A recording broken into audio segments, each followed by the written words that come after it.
السلام علیکم ورحمۃ اللہ وبرکاتہ. السلام علیکم ورحمۃ اللہ وبرکاتہ.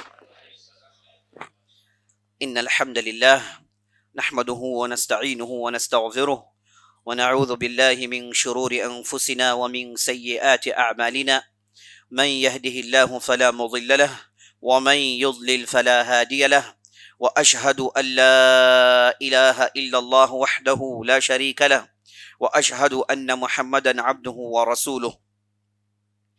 وبعد فقال الله تبارك وتعالى ام حسبت ان اصحاب الكهف والرقيم كانوا من آياتنا عجبا اذ اوى الفتية الى الكهف فقالوا ربنا آتنا من لدنك رحمة وهيئ لنا من امرنا رشدا. تمام قسم کی تعریفیں، وہ بڑائی، وہ بزرگی اللہ رب العزت کے لیے ہے، جو ہمارا حقیقی مالک ہے، حقیقی خالق ہے، حقیقی مدبر ہے. لاکھوں کروڑوں درود و سلام ہو محمد رسول اللہ صلی اللہ علیہ وسلم پر، جنہیں اللہ تعالیٰ نے سارے کائنات کے لیے رحمت بنا کر مبعوث کیا. میں اللہ رب العزت کی بارگاہ میں دعا کرتا ہوں کہ اللہ تعالیٰ جس طرح ہمیں اس مبارک مجلس میں جمع کیا ہے، اسی طرح ہمیں جنات الفردوس میں جمع کریں. اور میں اللہ کی بارگاہ میں دست بدعا ہوں کہ اللہ سبحانہ و تعالیٰ رمضان کی ہماری محنتوں کو قبول فرمائے، ہماری نمازیں، ہمارے روزے، ہمارے ذکر و اذکار کو قبول فرمائے، ہماری آہیں، ہماری اسکیاں اور ہمارے رونے کو قبول فرمائے، اور ہماری گردنوں کو جہنم سے رہا کریں. آمین یا رب العالمین. اسلام میں نوجوانوں کی بہت ہی بڑی اہمیت ہے. اسلام کے بیڑے کو پار کرنے میں نوجوانوں کا بہت بڑا رول رہا ہے. اسی لیے ہم دیکھتے ہیں کہ اللہ اور اللہ کے رسول نے نوجوانوں کو خوب سراہا ہے اور ان کی ستائش کی ہے، ان کی تعریف کی ہے، کیونکہ نوجوان ایک ایسی طاقت ہے جو مشکل سے مشکل چیز کو بھی آسان کر سکتی ہے. اور اسلام کی تاریخ اس پر گواہ ہے کہ نوجوانوں نے ایسے عین موقع پر جہاں اسلام کے لیے بہت ہی خطرناک چیتاونیاں تھیں، وہاں پر نوجوانوں نے آگے بڑھ کر اپنا رول ادا کیا. نبی صلی اللہ علیہ وسلم نے نوجوانوں کو اپنے قریب رکھا اور نوجوانوں کی ہمیشہ تربیت کی، ان پر نگرانی کی اور ان کی ہمت افزائی کی.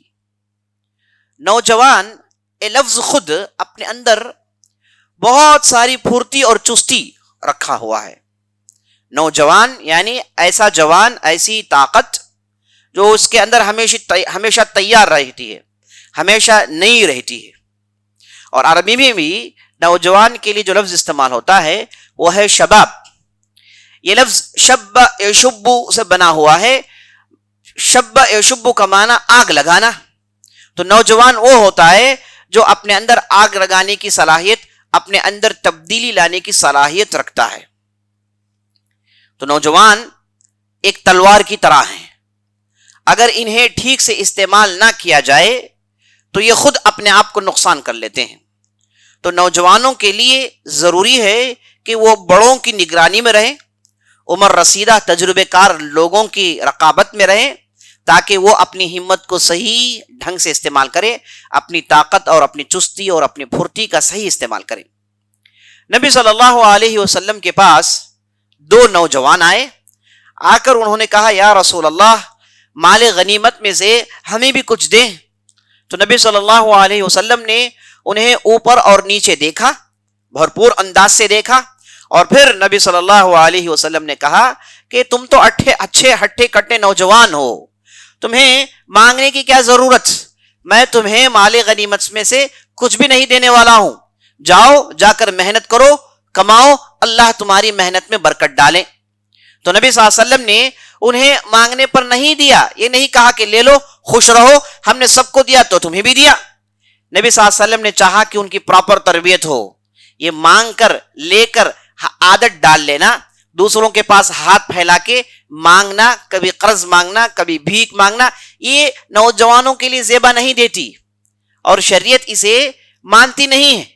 تو نبی صلی اللہ علیہ وسلم نے ان کی تربیت کی, کہا کہ جاؤ جا کے محنت کرو.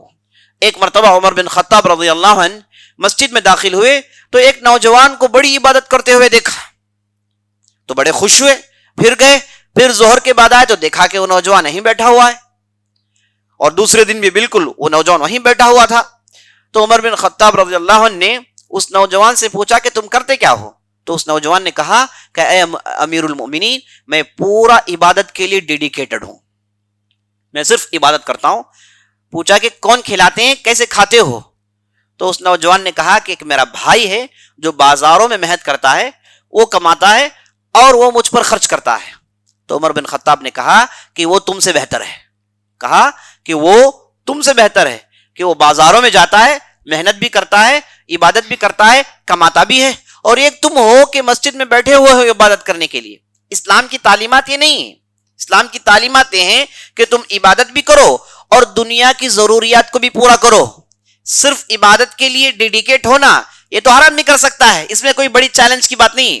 بڑی چیلنج کی بات اس میں ہے کہ لوگوں کے درمیان تم رہو, ان کی باتوں کو سنو اور ان کی ضروریات کو پوری کرو اور خود کی ضروریات کو پوری کرو اور ان کے درمیان رہتے ہوئے ان پر صبر کرتے ہوئے زندگی بتاؤ. یہی چیلنج ہے. تو نبی صلی اللہ علیہ وسلم نے نوجوانوں کی ہمیشہ تربیت کی. ایک نہیں, دو نہیں, کئی ایک جگہ ہم دیکھتے ہیں کہ آپ صلی اللہ علیہ وسلم نے نوجوانوں کو ٹھیک ڈھنگ سے انہیں راستے میں ڈالا اور انہیں بھٹکنے نہیں دیا. یہاں تک کہ ہم ابو امامہ ایک ہی روایت میں دیکھتے ہیں کہ ایک نوجوان نبی صلی اللہ علیہ وسلم کے پاس آتا ہے اور آ کر کہتا ہے, مجلس میں دور سے ٹھہر کے چیخ کر کہتا ہے, یا رسول اللہ اذن لی بالزنا. کیونکہ اس زمانے میں نبی صلی اللہ علیہ وسلم نے کہا کہ زنا نعوذ باللہ یہ بڑے گناہوں میں سے ہے. یہ عام طور پر نبی صلی اللہ علیہ وسلم احادیث میں یہ بات سناتے رہتے ہیں. تو اس نوجوان نے چونکہ بات بار بار سنی تو گویا کہ اسے ایک چیز رکاوٹ ڈال رہی تھی, ایک چیز اسے بے قراری کر رہی تھی. تو سیدھے مجلس میں آتا ہے اور نبی صلی اللہ علیہ وسلم سے کہتا ہے, یا رسول اللہ اذن لی بالزنا, اے اللہ کے رسول مجھے زنا کی اجازت دیجیے. نعوذ باللہ. تو بعض جو صحابہ تھے انہوں نے جب اس کی بات سنی تو سبوں نے کہا, ماں یہ کیا کہہ رہا ہے آدمی, اس کی زبان کو بند کرو, مجلس میں اتنی اونچی آواز سے ایسی باتیں کر رہا ہے. تو نبی صلی اللہ علیہ وسلم نے اس نوجوان سے کہا کہ قریب آ جاؤ. تو نوجوان قریب آ گیا. تو نبی صلی اللہ علیہ وسلم نے کہا کہ بیٹھ جاؤ. تو نوجوان بیٹھ گیا. تو نبی صلی اللہ علیہ وسلم نے کہا, اترضاہ لامک, یہ جو زنا کی اجازت تم مانگ رہے ہو, یہ زنا نعوذ باللہ ایک عورت سے ہوتا ہے, کیا تم وہ چیز تمہارے ماں کے لیے پسند کرو گے؟ تو اس نوجوان نے کہا کہ نہیں. تو کہا کہ لوگوں بھی اپنی ماؤں کے لیے یہ چیز پسند نہیں کرتے. پھر پوچھا کہ کیا اترضاہ لابنتک, کیا تو تیری بیٹی کے لیے یہ چیز پسند کرے گا؟ تو اس نے کہا کہ نہیں یا رسول اللہ. تو نبی صلی اللہ علیہ وسلم نے کہا کہ لوگ بھی اپنی بیٹیوں کے لیے یہ چیز پسند نہیں کرتے. پھر نبی صلی اللہ علیہ وسلم نے کہا اترضاہ لاختک, کیا تو تیری بہن کے لیے چیز پسند کرے گا؟ تو اس نوجوان نے کہا کہ نہیں یا رسول اللہ. تو نبی صلی اللہ علیہ وسلم نے کہا کہ لوگ بھی اپنی بہنوں کے لیے یہ چیز پسند نہیں کرتے. پھر کہا اترضاہ لخالتک, کیا تو یہ چیز تیری خالہ کے لیے پسند کرے گا؟ تو اس نوجوان نے کہا کہ نہیں یا رسول اللہ. تو نبی صلی اللہ علیہ وسلم نے کہا کہ لوگ بھی اپنی خالاؤں کے لیے یہ چیز پسند نہیں کرتے. پھر پوچھا اترضاہ لعمتک, کیا تو تیری پھوپھی کے لیے چیز پسند کرے گا؟ تو نوجوان نے کہا کہ نہیں یا رسول اللہ, میں اس چیز کو نہیں پسند کروں گا. تو نبی صلی اللہ علیہ وسلم نے کہا کہ لوگ بھی اپنی پھوپھیوں کے لیے یہ چیز پسند نہیں کرتے. تو نبی صلی اللہ علیہ وسلم نے رشتہ داروں سے 5 اہم رشتہ داروں کے نام ذکر کیے. اس کے بعد اس نوجوان سے کہا کہ جب لوگ جس چیز کو پسند نہیں کرتے تم کیسے دوسروں کے لیے چیز پسند کر سکتے ہو؟ اس کے بعد اس نوجوان کے سینے میں ہاتھ مارا اور اس کے بعد اس کے حق میں دعا کیا, کہا اللہم حسن فرجک, اے اللہ اس آدمی کے سینے کو صاف کر, اس آدمی کے سینے کے اندر جو برائیوں کی خواہشات پھیل گئی ہیں ان خواہشات کو اے اللہ صاف کر, اے اللہ اس کے شرمگاہ کی حفاظت کر. تو نبی صلی اللہ علیہ وسلم نے اس نوجوان کے حق میں دعا کی. تو اس نوجوان جب وہ اٹھ کے جا رہا تھا تو دل میں اس کے اندر جو گندی خواہشات, برے سوچ تھی, سب چلی جاتی ہے الحمدللہ. تو نبی صلی اللہ علیہ وسلم نے نوجوانوں کو ہمیشہ اپنے قریب رکھا اور ان کی ضروریات کو پوری کی. ایک مرتبہ ایک لڑائی کے موقع پر نبی صلی اللہ علیہ وسلم نے اعلان کیا کہ جن کی عمریں 15 سے نیچی ہیں وہ ہمارے ساتھ میدان میں نہیں آ سکتے. تو اتنے میں ایک صحابی جو ابھی ان کی عمر 15 سے چھوٹی تھی, تو لوگوں نے کہا کہ یہ صاحب ہمارے ساتھ آنا چاہتے ہیں. تو نبی صلی اللہ علیہ وسلم نے پوچھا کہ کیا عمر ہے؟ تو اس بچے نے کہا کہ میری عمر 13-14 کے آس پاس ہے. تو نبی صلی اللہ علیہ وسلم نے کہا کہ اسے صفوں سے نکال دو. تو اس نوجوان نے ایک دوسرے نوجوان کی طرف اشارہ کر کے کہا کہ یا رسول اللہ, آپ نے تو اسے اجازت دی ہے. تو نبی صلی اللہ علیہ وسلم نے کہا کہ ہاں وہ بڑی عمر کا ہے. تو اس نوجوان نے کہا کہ میں تو اسے پھٹک سکتا ہوں, لڑائی میں میں اسے نیچے گرا سکتا ہوں, میں اسے طاقتور ہوں. تو نبی صلی اللہ علیہ وسلم نے کہا کہ چلو دونوں کشتی لڑو, دیکھتے ہیں کہ کون طاقتور ہے. تو دونوں کشتی لڑتے ہیں, تو وہ جو کم عمر کا لڑکا تھا وہ بڑے عمر لڑکے کو پٹخ دیتا ہے. تو نبی صلی اللہ علیہ وسلم کہتے ہیں کہ دونوں ہمارے ساتھ چل سکتے ہیں. تو نبی صلی اللہ علیہ وسلم ہمیشہ نوجوانوں کے ساتھ رہے اور نوجوانوں کو پسند کیا, اور بعض نوجوان انہیں اتنے اپنے قریب رکھا کہ ہر بات انہیں سناتے تھے. جیسے عبداللہ بن عباس, اگرچہ کہ بڑے کم سن چھوٹی عمر تھی ان کی, لیکن نبی صلی اللہ علیہ وسلم نے انہیں اپنی سواری میں ساتھ بٹھایا, ساتھ لے کے چلتے تھے اور ساتھ ہمیشہ اس کے لیے نصیحتیں کرتے تھے. اور اس کے بعد اسامہ بن زید, اللہ اکبر, یہ صحابی کا تو کیا کہنا, آپ صلی اللہ علیہ وسلم نے ان کے لیے ایسی محبت کا اظہار کیا, کسی بھی انسان کے لیے ایسی محبت کا اظہار نبی صلی اللہ علیہ وسلم نے نہیں کی. تو آپ صلی اللہ علیہ وسلم نے نوجوانوں کو پسند کیا, اور قرآن میں بھی اللہ نے نوجوانوں کو لے کر بہت اچھی باتیں بتائی ہیں. قرآن میں موسیٰ علیہ السلام کا واقعہ ہے, اور جب وہ خضر علیہ السلام سے ملاقات کرنے کے لیے جاتے ہیں, وہ جو سفر طے کرتے ہیں اور خضر علیہ السلام کے ساتھ جو واقعات پیش آتے ہیں جو ہم سنتے ہیں, اس میں اللہ سبحانہ و تعالیٰ نے فتح موسیٰ کا نوجوان لڑکا, موسیٰ کا لونڈا, اس کا ذکر اللہ نے کیا ہے. تو اس سے موسیٰ علیہ السلام کے ساتھ سفر کرتے ہیں, آگے چل کے یوشع بن نون بنتے ہیں. اللہ اکبر. تو نوجوان ان کی بہت بہت بہت بڑی اہمیت ہے. لیکن آج ہمارے معاشرے میں نوجوان ایسی ان کی حالت ہو گئی ہے کہ وہ ایک ایسے راستے میں چل رہے ہیں, انہیں خود پتہ نہیں کہ وہ کہاں چل رہے ہیں. اور نوجوان یہ اپنی پوری طاقت ضائع کرتے ہوئے نظر آتے ہیں. اللہ نے انہیں چستی یا پھرتی اس لیے دی تاکہ چند چیزوں کو سیکھیں اور اپنے دل و دماغ, اپنے صحت کی حفاظت کریں. لیکن افسوس, جب ہم اس معاشرے میں نظر ڈالتے ہیں تو ہمیں ایسی چیزیں دیکھنے کو ملتی ہیں کہ بڑا ہی افسوس ہوتا ہے کہ یہ نوجوان طاقت ہماری امت کی ضائع ہو رہی ہے. کبھی کوئی برائی میں پڑا ہوا ہے, کوئی گانجا افیم ان چیزوں کو اختیار کیا ہوا ہے, کوئی ہر قسم کی برائی میں پڑا ہوا ہے. ایسے لگتا ہے کہ اسے نوجوانی کی اس نعمت کو اس نے صرف برائی کے لیے استعمال کی ہوئی ہے. اور معاشرے میں یہ بھی کہا جاتا ہے, بلکہ یہی کہا جاتا ہے کہ تم نوجوان ہو, لائف کو انجوائے کرو, ایک مرتبہ تمہیں زندگی ملے گی, اس کے بعد تمہیں دوبارہ زندگی ملنے والی نہیں ہے, تو لہٰذا تم لائف کو انجوائے کرو. یہی باتیں سکھائی جاتی ہیں, یہ شیطان کی روایتیں ہیں, اور برباد کر کے رکھ دیا نوجوان نسل کو, ایسی باتیں.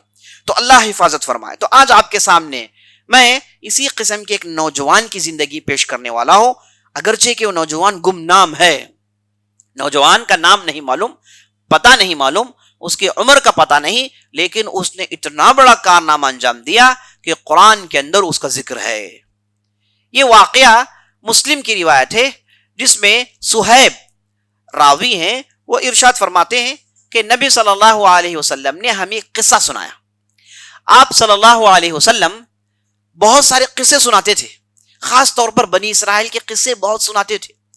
ہم بخاری اور مسلم کا مطالعہ کریں گے تو اس میں ہم دیکھتے ہیں کہ بعض ایسی کتابیں, بعض ایسے ابواب ہیں جن میں صرف بنی اسرائیل کے واقعات کی تفصیل ہے. تو آپ صلی اللہ علیہ وسلم ہمیشہ بنی اسرائیل کو لے کر واقعات سناتے رہتے تھے, کیونکہ بنی اسرائیل بالکل ہماری قریبی قوم ہے, اور دونوں کے اندر بہت سارے ایسے گوشے ہیں جو سملر ہیں. تو نبی صلی اللہ علیہ وسلم نے ہمیشہ اس امت کو بنی اسرائیل کے قصے سنایا. تو بنی اسرائیل کا قصہ نبی صلی اللہ علیہ وسلم سناتے ہیں, کہتے ہیں کہ ایک زمانے میں ایک بہت ہی ظالم بادشاہ ہوا کرتا تھا. ایسا ظالم بادشاہ کہ پوری بستی کو اپنے قبضے میں کیا ہوا تھا. اس کا ظلم یہ تھا کہ پبلک کو مارتا, پیٹتا, ان کے مال کو ہڑپتا اپنی طاقت کے بل بوتے پر, اور ان سے کہتا کہ تمہیں چاہیے کہ میری عبادت کریں, نعوذ باللہ, میں تمہارا خدا ہوں, نعوذ باللہ. جیسے فرعون نے کہا انا ربکم الاعلی, میں تمہارا سب سے بڑا رب ہوں. تو یہ ظالم بھی اپنی قوم کے اندر ایسی باتیں پھیلاتا تھا, قوم والوں سے کہتا تھا کہ تم کوئی دوسرے خدا کی عبادت نہیں کرو گے، تم میری ہی عبادت کرو گے، میں ہی تمہاری ضروریات پوری کرتا ہوں۔ تو جب لوگ دیکھتے ہیں کہ انسان ہے اور انہیں معلوم ہے کہ انسان کی کیا لمیٹیشنز ہیں، انسان کی کیا طاقت ہے، سب جانتے ہیں، اگرچہ کہ فرعون نے اپنے آپ کو خدا کہا، لیکن جو بھی ان کے منسٹر تھے سب کو معلوم ہے کہ ایک جھوٹ ہے، لیکن اس کے ڈر کی وجہ سے خاموش ہوا کرتے تھے۔ تو جب انسان خدا کی خدائی کا دعویٰ کرتا ہے تو لوگوں کو پتہ چل جاتا ہے۔ تو اس ظالم بادشاہ نے اس نقطے کو دور کرنے کے لیے، اس شبہ کو دور کرنے کے لیے، اس نے جادوگروں کو استعمال کیا، جادوگروں کو اپنے قریب کیا، اور جادوگروں کے ذریعے سے بعض باتیں معلوم کر لیتا اور عوام کے درمیان جاتا، جا کر کہتا کہ اے فلان، کل تم نے ایسے کام کیے، فلان تم نے یہ چیز سوچ رکھی ہے، تم نے ایسا کام کیا، تم نے یہ کیا۔ تو جب لوگوں کے درمیان چھپی ہوئی باتوں کو بولتا ہے، آنے والی باتوں کو بولتا ہے، تو نوجوان اور پبلک کیا کرتی ہے؟ پبلک اس بات کو سن کر تعجب میں پڑ جاتی ہے کہ بھئی یہ کیسے معلوم ہوا؟ تو ہو نہ ہو یہ اس کے اندر خدائی ہے، پبلک یہ سوچ لیتی ہے۔ تو اس نے جادوگروں کو استعمال کیا، خاص طور پر اس کے پاس ایک بہت ہی بڑا جادوگر تھا، نعوذ باللہ، بہت ہی بڑا جادوگر، مضبوط جادوگر۔ وہ جنوں کو استعمال کرتا اور دوسرے ٹیکٹکس استعمال کرتا اور عوام کی باتوں کو لا کر اس بادشاہ کو سناتے رہتا۔ عزیز ساتھیو، یہ جادوگری جو ہے یہ بہت ہی بدترین مصیبت ہے۔ نبی صلی اللہ علیہ وسلم نے کہا کہ 7 بڑی بڑی گناہیں ہیں جو انسان کو برباد کر کے رکھ دیتی ہیں، انسانیت کو برباد کر کے رکھ دیتی ہیں۔ تو نبی صلی اللہ علیہ وسلم نے کہا سب سے پہلا شرک، سب سے بڑی نحوست شرک ہے، اس سے بڑی بلا دنیا میں کوئی اور چیز نہیں۔ غیر اللہ کے سامنے سر ٹیکنا، اللہ کے ساتھ غیر اللہ کو پکارنا، مدد کو مانگنا، یہ بہت بڑا گناہ ہے۔ ان الشرک لظلم عظیم، بلا شبہ شرک سب سے بڑا ظلم ہے، سب سے بڑا ظلم ہے، شرک سے بڑا کوئی گناہ نہیں۔ ان اللہ لا یغفر ان یشرک بہ ویغفر ما دون ذلک لمن یشاء، اللہ سبحانہ و تعالی دوسرے گناہوں کو معاف کرتا ہے لیکن شرک کے گناہ کو کبھی معاف نہیں کرتا۔ مشرکین کے لیے ہمیشہ جہنم ٹھکانہ ہوتا ہے۔ تو یہ سب سے بڑا گناہ۔ نمبر 2، نبی صلی اللہ علیہ وسلم نے کہا السحر، جادوگری۔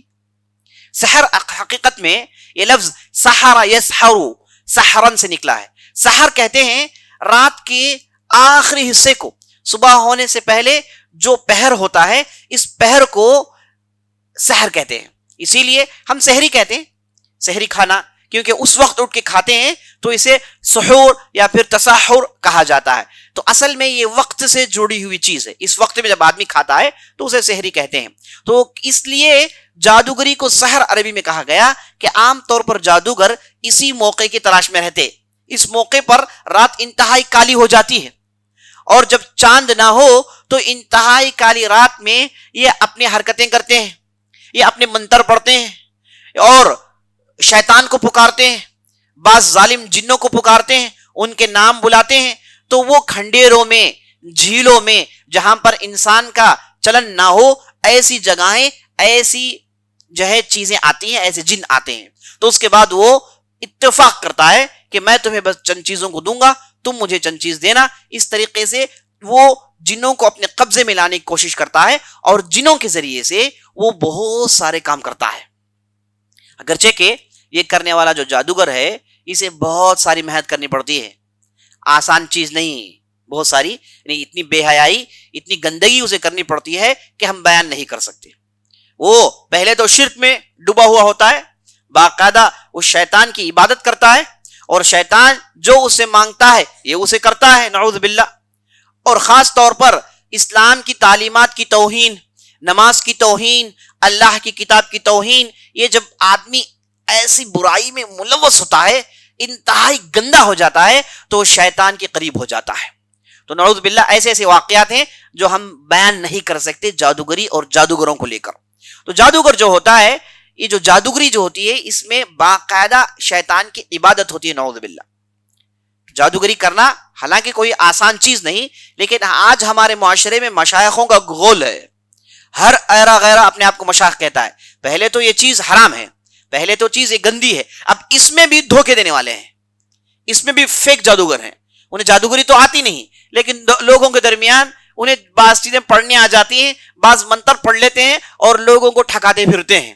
پہلے سے گمراہی، اب اس میں گمراہی پر گمراہی کہ ایسے فیک جادوگر ہیں ہمارے معاشرے میں. آپ 100 جادوگر ہیں تو جان لیجئے کہ اس میں 99 فیک ہیں. ایسا نہیں ہوتا، تو اس میں ایک کوئی صحیح نکل آتا ہے، نعوذ باللہ. اب وہ تو اس سے بڑا کوئی گناہ نہیں ہے. تو یہ معاشرہ ہمارا فیک معاشرہ ہو گیا ہے، اللہ حفاظت فرمائے. اور خاص طور پر عورتیں انہیں بڑی آسانی سے پھنساتے ہیں. میں نے بعض مشائخ کو دیکھا، وہ بازاروں میں مارکیٹنگ کرتے ہیں. کوئی آدمی کھڑا ہوا ہے تو سلام کرتے ہیں، وہ آدمی وعلیکم السلام کہتا ہے تو پوچھتے ہیں کہ آپ کے چہرے سے لگتا ہے کہ آپ کے گھر میں مسئلہ ہے، آپ کے چہرے سے لگتا ہے کہ آپ کا مسئلہ آپ کی بیوی سے ہے، کس کا مسئلہ نہیں ہے؟ وہ کہتا ہے کہ ہاں. تو جو ہے اس کے بعد کہتا ہے کہ تمہیں جو ہے پیسوں کا کچھ مسئلہ ہے، تمہیں طبیعت کا کچھ مسئلہ ہے. تو ہر جگہ مسائل ہوتے ہی ہیں. وہ آدمی ہاں ہاں کہتا ہے اور اس کے بعد اسے کہتا ہے کہ میرے پاس آپ کے لیے حل ہے.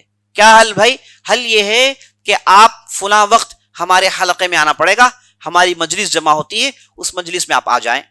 تو اگر وہ کمزور عقیدہ والا ہوتا ہے، وہ توحید نہیں سنا ہے، دین نہیں جانتا ہے، جو کہ ہمارے معاشرے میں اس کی تعداد بڑی ہوتی ہے، وہ سیدھے وہ مشائخ کے یہاں پہنچ جاتا ہے اور مجلس جمائی جاتی ہے، اس میں الگ الگ آوازیں نکالی جاتی ہیں، الگ الگ باتیں ہوتی ہیں، چڑھاوے چڑھائے جاتے ہیں، پھولوں کا عطر کا جو ہے دورہ چلتا ہے. اور اس کے بعد یہ آدمی اس ماحول کو دیکھ کر پھنستے ہوئے جاتا ہے. اور مشائخ اس کے بعد بڑی آسانی سے، جیسے مچھر، یہ جو مچھر ہوتا ہے دنیا کا سب سے ذہین حیوان ہے.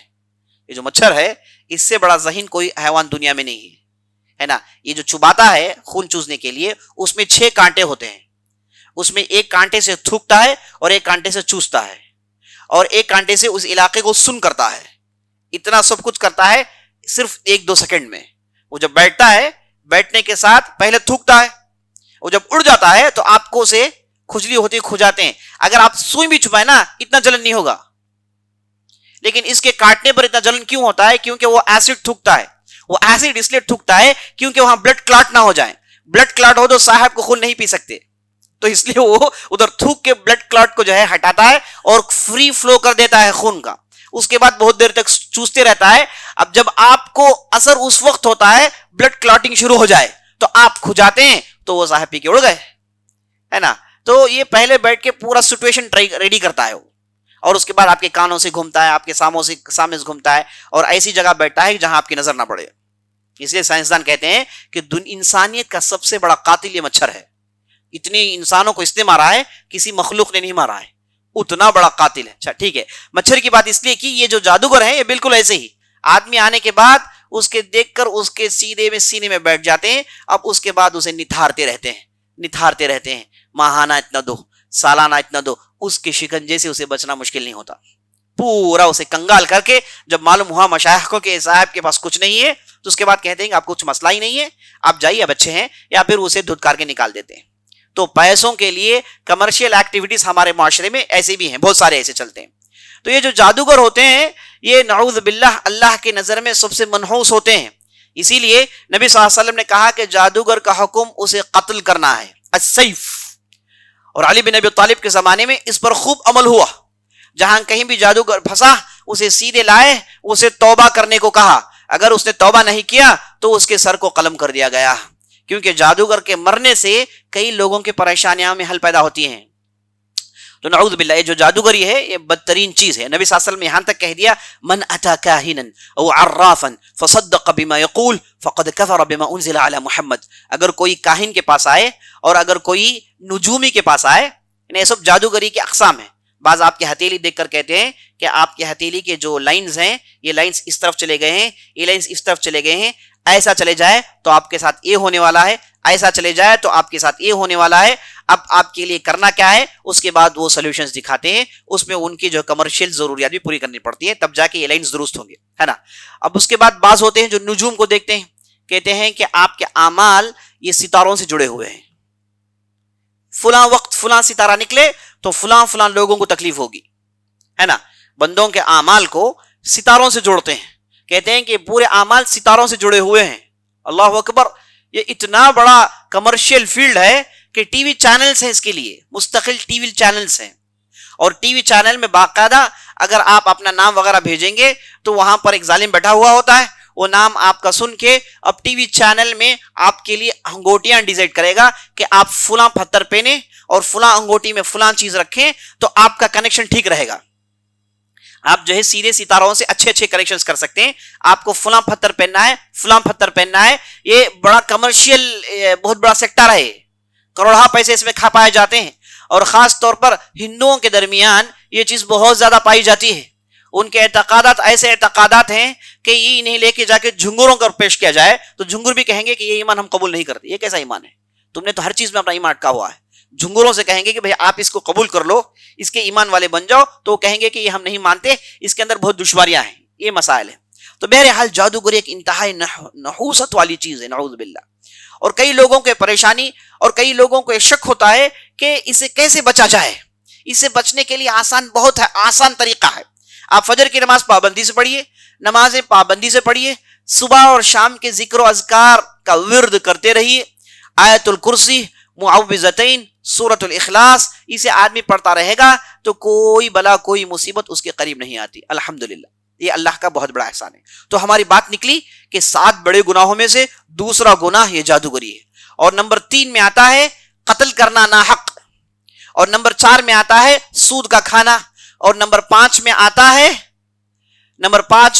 ہے کہ لوگوں پر بھولی بھالی عورتوں پر تہمت لگانا، اور اس کے بعد جہاد کے میدان سے دوڑ کر بھاگنا، اور اس کے بعد یتیم کا مال کھانا. یہ 7 بڑے بڑے گناہ نبی صلی اللہ علیہ وسلم نے کہا. اس پر نمبر 2 درجے میں جادوگری کا ذکر کیا، جو کہ اللہ سبحانہ وتعالی اسے پسند نہیں کرتا ہے، اور یہ پورا شیطانی عمل ہے. میں آپ کو ایک چیز بتا دیتا ہوں، وہ یہ ہے کہ دنیا میں آپ جو بھی کشمکش دیکھ رہے ہیں، جتنے بھی دشمنی طاقت ہیں، جتنے بھی یہ جو اسلام اور مسلمانوں کو ختم کرنے کی جو طاقتیں جو ہیں، یاد رکھ لیجئے باقاعدہ شیطان سے وہ لوگ مدد مانگتے ہیں. اب دنیا میں جو لڑائی چل رہی ہے وہ کوئی مسلمان اور غیر مسلمان سے نہیں، دنیا میں لڑائی چل رہی ہے مسلمان اور شیطان سے. اور جتنے بھی آپ طاقتیں دیکھ رہے ہیں جو مسلمانوں کے پیچھے پڑے ہوئے ہیں، ان کے پاس باقاعدہ شیطان کی مدد آتی ہے. نعوذ باللہ، یہ شیطان کی عبادت کرتے ہیں. اور یورپ کے اندر سیٹنسٹ نامی ایک فرقہ ہے جو باقاعدہ شیطان کی عبادت کرتا ہے. نعوذ باللہ. اور وہ کالے رنگ کے کپڑے پہنتے ہیں، اور بہت سارے یہ فلموں میں کام کرتے ہیں، ان کا ان لوگوں سے تعلق ہے. نعوذ باللہ. تو شیطان باقاعدہ اپنے چھیلوں کو رکھا ہوا ہے، باقاعدہ اپنے چھیلوں کو پال رہا ہے، اور ان کے ذریعے سے مسلمانوں پر حملہ کیا جاتا ہے. یہاں تک کہتے ہیں کہ انہیں بیت المقدس اس لیے نہیں چاہیے کہ وہاں پر یہ سولومان ٹیمپل بننا چاہتے ہیں. یہ تو دھوکہ ہے جو لوگوں کو دے رہے ہیں. کسی بھی قسم کی عبادت گاہ بننا یہ اچھی چیز ہے، یہ ثواب کا کام ہے.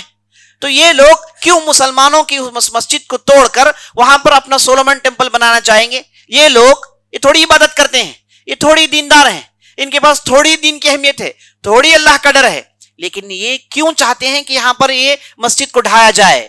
کیونکہ ان کا عقیدہ ہے کہ سلیمان علیہ السلام نے جادوئی نسخوں کو یہیں چھپایا تھا، اور ایک زمانے میں ان کے بعض فرقوں کو یہ بعض نسخے مل گئے تھے جس کے ذریعے سے زمین میں انہیں طاقت ملی، اور ڈھیر ساری چیزیں انہیں سیکھنے کو ملی. شیطان نے انہیں بہت ساری چیزوں کو سکھایا، بہت ساری چیزوں کی دریافت شیطان نے کروائی، تو وہ بعض نسخوں کے ذریعے سے انہیں طاقت ملی. تو یہ چاہتے ہیں کہ پورے نسخوں کو ہڑپ لیں تاکہ زمین میں انتہائی فتنہ پھیلے. اس لیے چاہتے ہیں کہ اس مسجد کو ڈھا دیں، وہ اندر سے نکال لیں. انہیں کوئی مسجد بنانے کی خواہش نہیں ہے، انہیں کوئی جو ہے دینی جذبہ نہیں ہے. یہ سب شیطان کے چھیلے ہیں، کیونکہ خود یہود، خود عیسائی ہیں جو یہ کہتے ہیں کہ یہاں پر سولومن ٹیمپل تھا ہی نہیں، مسجدوں کو توڑنے کی ضرورت ہے ہی نہیں. اس کے باوجود یہ لوگ کرتے کیوں ہیں؟ کیونکہ ان کا عقیدہ ہے کہ نیچے یہ جادوئی نسخے ہیں، انہیں نکال لیا جائے تو اور انہیں شیطان کی مدد ملے گی. نعوذ باللہ. اور بعض ایسے لوگ ہیں، ساری دنیا کے بڑے بڑے جتنے بھی سردار ہیں، جتنے بھی لیڈرز ہیں، انہیں ایک گروپ پہ جمایا جاتا ہے، وہاں پر باقاعدہ انتہائی بدترین طور پر شیطان کی عبادت کی جاتی ہے. نعوذ باللہ. بہت ساری تفصیل ہے. تو بتانا یہ چاہ رہا ہوں میں کہ شیطان اور مسلمانوں کی لڑائی ہے، مسلمان اور غیر مسلمانوں کی لڑائی نہیں ہے، مسلمان اور کفار کی لڑائی نہیں ہے. سیدھے شیطان میدان میں اترا ہوا ہے، وہ اپنے چھیلے پالتا ہے. اور نبی صلی اللہ علیہ وسلم کے حدیثوں سے ثابت ہے کہ نبی صلی اللہ علیہ وسلم نے کہا کہ یہ جو شیطان ہے سمندر میں اپنا عرش لگاتا ہے اور اپنے چھیلوں کو زمین میں بھیجتا ہے. یہ چھیلے جاتے ہیں، لوگوں کو گمراہ کر کے آتے ہیں، اور بعض آ کر کہتے ہیں کہ ہم نے فلاں کے درمیان ایسے کیا، کسی سے زنا کروایا، کسی سے شراب پلایا. ایک آ کر کہتا ہے کہ میں نے خاندان میں پھوٹ ڈالی، تو وہ شیطان کہتا ہے کہ تو نے بہت ہی اچھا کیا، چلو میرے بازو بیٹھ جاؤ. تو شیطان باقاعدہ اپنے کام میں لگا ہوا ہے. تو بتانے کا مقصد یہ ہے کہ آپ شیطان کی طاقت سے ہرگز بچ نہیں سکتے, شیطان کا مقابلہ نہیں کر سکتے ہم. شیطان انسانوں سے کئی درجے طاقتور ہے, ہم سے کئی درجے وہ علم رکھتا ہے اور 24/7 کام کرتا ہے. تو اگر شیطان سے بچنا ہے تو ہماری طاقت نہیں چلنے والی ہے, شیطان سے بچنا ہے تو اللہ ہی کی طرف رجوع کریں. یہ اعوذ باللہ من الشیطان الرجیم آپ کہتے ہیں, اس کے اندر اتنی طاقت ہے کہ بڑے بڑے شیطانوں کو اسے روک دیا جاتا ہے. جو ہے اللہ کا یہ فضل و احسان ہے. ابن القیم رحمۃ اللہ علیہ یہ جو اعوذ باللہ ہے اس کی طاقت بیان کرتے ہوئے ایک چھوٹا سا سیناریو پیش کرتے ہیں. وہ کہتے ہیں کہ یہ ایک لاچار لاغیر ایک انسان ہے, اسے مارنے کے لیے پورے شیاطین اسے دوڑاتے ہیں, اور شیاطین ان کی بڑی بڑی طاقتیں, بڑے مضبوط ہیں, دیو ہیکل ہیں, وہ شیطان کو بڑی آسانی سے کچا چھپا دیں گے, اتنی ان کی طاقت ہے. یہ اس انسان کو کھدڑاتے ہیں, یہ انسان بھاگتا ہے, یہ انسان بھاگتا ہے اور آگے جا کے وہ ایک قلعے میں جا کے اندر سے بند کر لیتا ہے. یہ شیاطین آتے ہیں, قلعے کے اندر جا نہیں پاتے. تو ابن القیم رحمۃ اللہ علیہ کہتے ہیں کہ یہ انسان ہے, یہ جو بھگا رہے تھے یہ شیاطین ہے, اور جس قلعے میں یہ چلا گیا یہ قلعہ اعوذ باللہ کا قلعہ ہے, یہ اللہ کا قلعہ ہے جسے شیاطین توڑ نہیں سکتے. تو اشارہ یہ ہے کہ ہم انسان اپنی طاقت سے مقابلہ نہیں کر سکتے, وہ ہم سے بڑے تیز ہیں, بڑے طاقتور ہیں. تو اگر ہم ان سے بچنا ہے تو اللہ کے علاوہ کوئی دوسرا چارہ نہیں, اللہ کے طرف رجوع کرنے کے علاوہ کوئی دوسرا چارہ نہیں. تو یہ دنیا میں ہی چل رہا ہے عزیز ساتھیوں. اگر اللہ کا ذکر نہ ہو, اللہ کی کتاب نہ ہو, یہ اذکار نہ ہو تو مسلمانوں کو کب کا کھا جاتے ہیں لوگ, مسلمانوں کو کب کا ختم کر ڈالتے, مسلمانوں کو کب کا جو ہے انہیں موت کے گھاٹ اتار دیتے. یہ اللہ کا فضل و احسان ہے کہ آپ کی نماز پڑھنا, آپ کا ذکر کرنا, آپ کی اللہ کا یاد تازہ کرنا کئی ایک شیاطین کو دور پھینک دیتا ہے. خاص اللہ کی حفاظت میں ہوتے ہیں آپ. نبی صلی اللہ علیہ وسلم نے ارشاد فرمایا اگر کسی نے رات میں آیت الکرسی پڑھی تو اللہ اپنے طرف سے ایک ملک مقرر کرتا ہے, رات بھر اس آدمی کی حفاظت ہوتی ہے. اگر کوئی صبح لا الہ الا اللہ وحدہ لا شریک لہ لہ الملک ولہ الحمد وہو علی کل شیء قدیر کا ورد کرتا ہے 100 مرتبہ یا پھر 10 مرتبہ, وہ سارا دن محفوظ ہوتا ہے. شام میں کرتا ہے تو دوسری صبح تک محفوظ ہوتا ہے. کیا مطلب محفوظ ہونے کا؟ شیطان کے حربے تم پر نہیں چل سکتے. اب اس حدیث کو بھی یاد رکھ لیجئے جس میں نبی صلی اللہ علیہ وسلم نے ارشاد فرمایا الدنیا ملعونہ وملعون ما فیہا الا ذکر اللہ وما والاہ عالما او متعلما. یہ جو دنیا ہے یہ لعنت بھری ہوئی ہے, یہ شیطان کے قبضے میں ہے, شیطان اپنے شکنجے میں پھنسایا ہوا ہے, اور دنیا سے جو بھی چیزیں جڑی ہوئی ہیں اس پر لعنت بھری ہوئی ہے. لعنت سے بچی ہوئی چیز صرف وہ چیز ہے جس میں اللہ کے ذکر سے تعلق پیدا ہو جائے, اللہ کے کلام سے تعلق پیدا ہو جائے, وہ چیزیں شیطان کی لعنت سے بچی ہوئی ہیں. آپ تصور کریں, نبی صلی اللہ علیہ وسلم صاف بتا رہے ہیں کہ شیطان کے حربے چاروں طرف آپ کے پھڑے ہوئے ہیں, آپ کو اس سے بچنا ہے تو اللہ کے ذکر کے علاوہ کوئی دوسرا چارہ نہیں.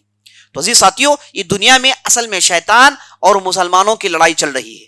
اس لڑائی میں ہم صرف اس وقت بچ سکتے ہیں جب تک ہمارا تعلق اللہ کے کلام سے ہو, جب تک ہمارے زبان میں اللہ کا ذکر تازہ ہو, تب تک ہم اس شیطان کے حربے سے بچے ہوئے رہیں گے. اگر ہم نے ان چیزوں کو چھوڑ دیا تو شیطان کے حربے سے بچ نہیں سکتے. ہمارے اندر اتنی طاقت نہیں کہ شیطان جیسے ایک تجربے کار کو ہم مقابلہ کر سکیں. تو ہماری بات چل رہی تھی, تو یہ 7 بڑے گناہ ہیں, اس میں نمبر 2 درجے میں نبی صلی اللہ علیہ وسلم نے سحر کا ذکر کیا. تو چلیے واقعے کی طرف واپس چلتے ہیں.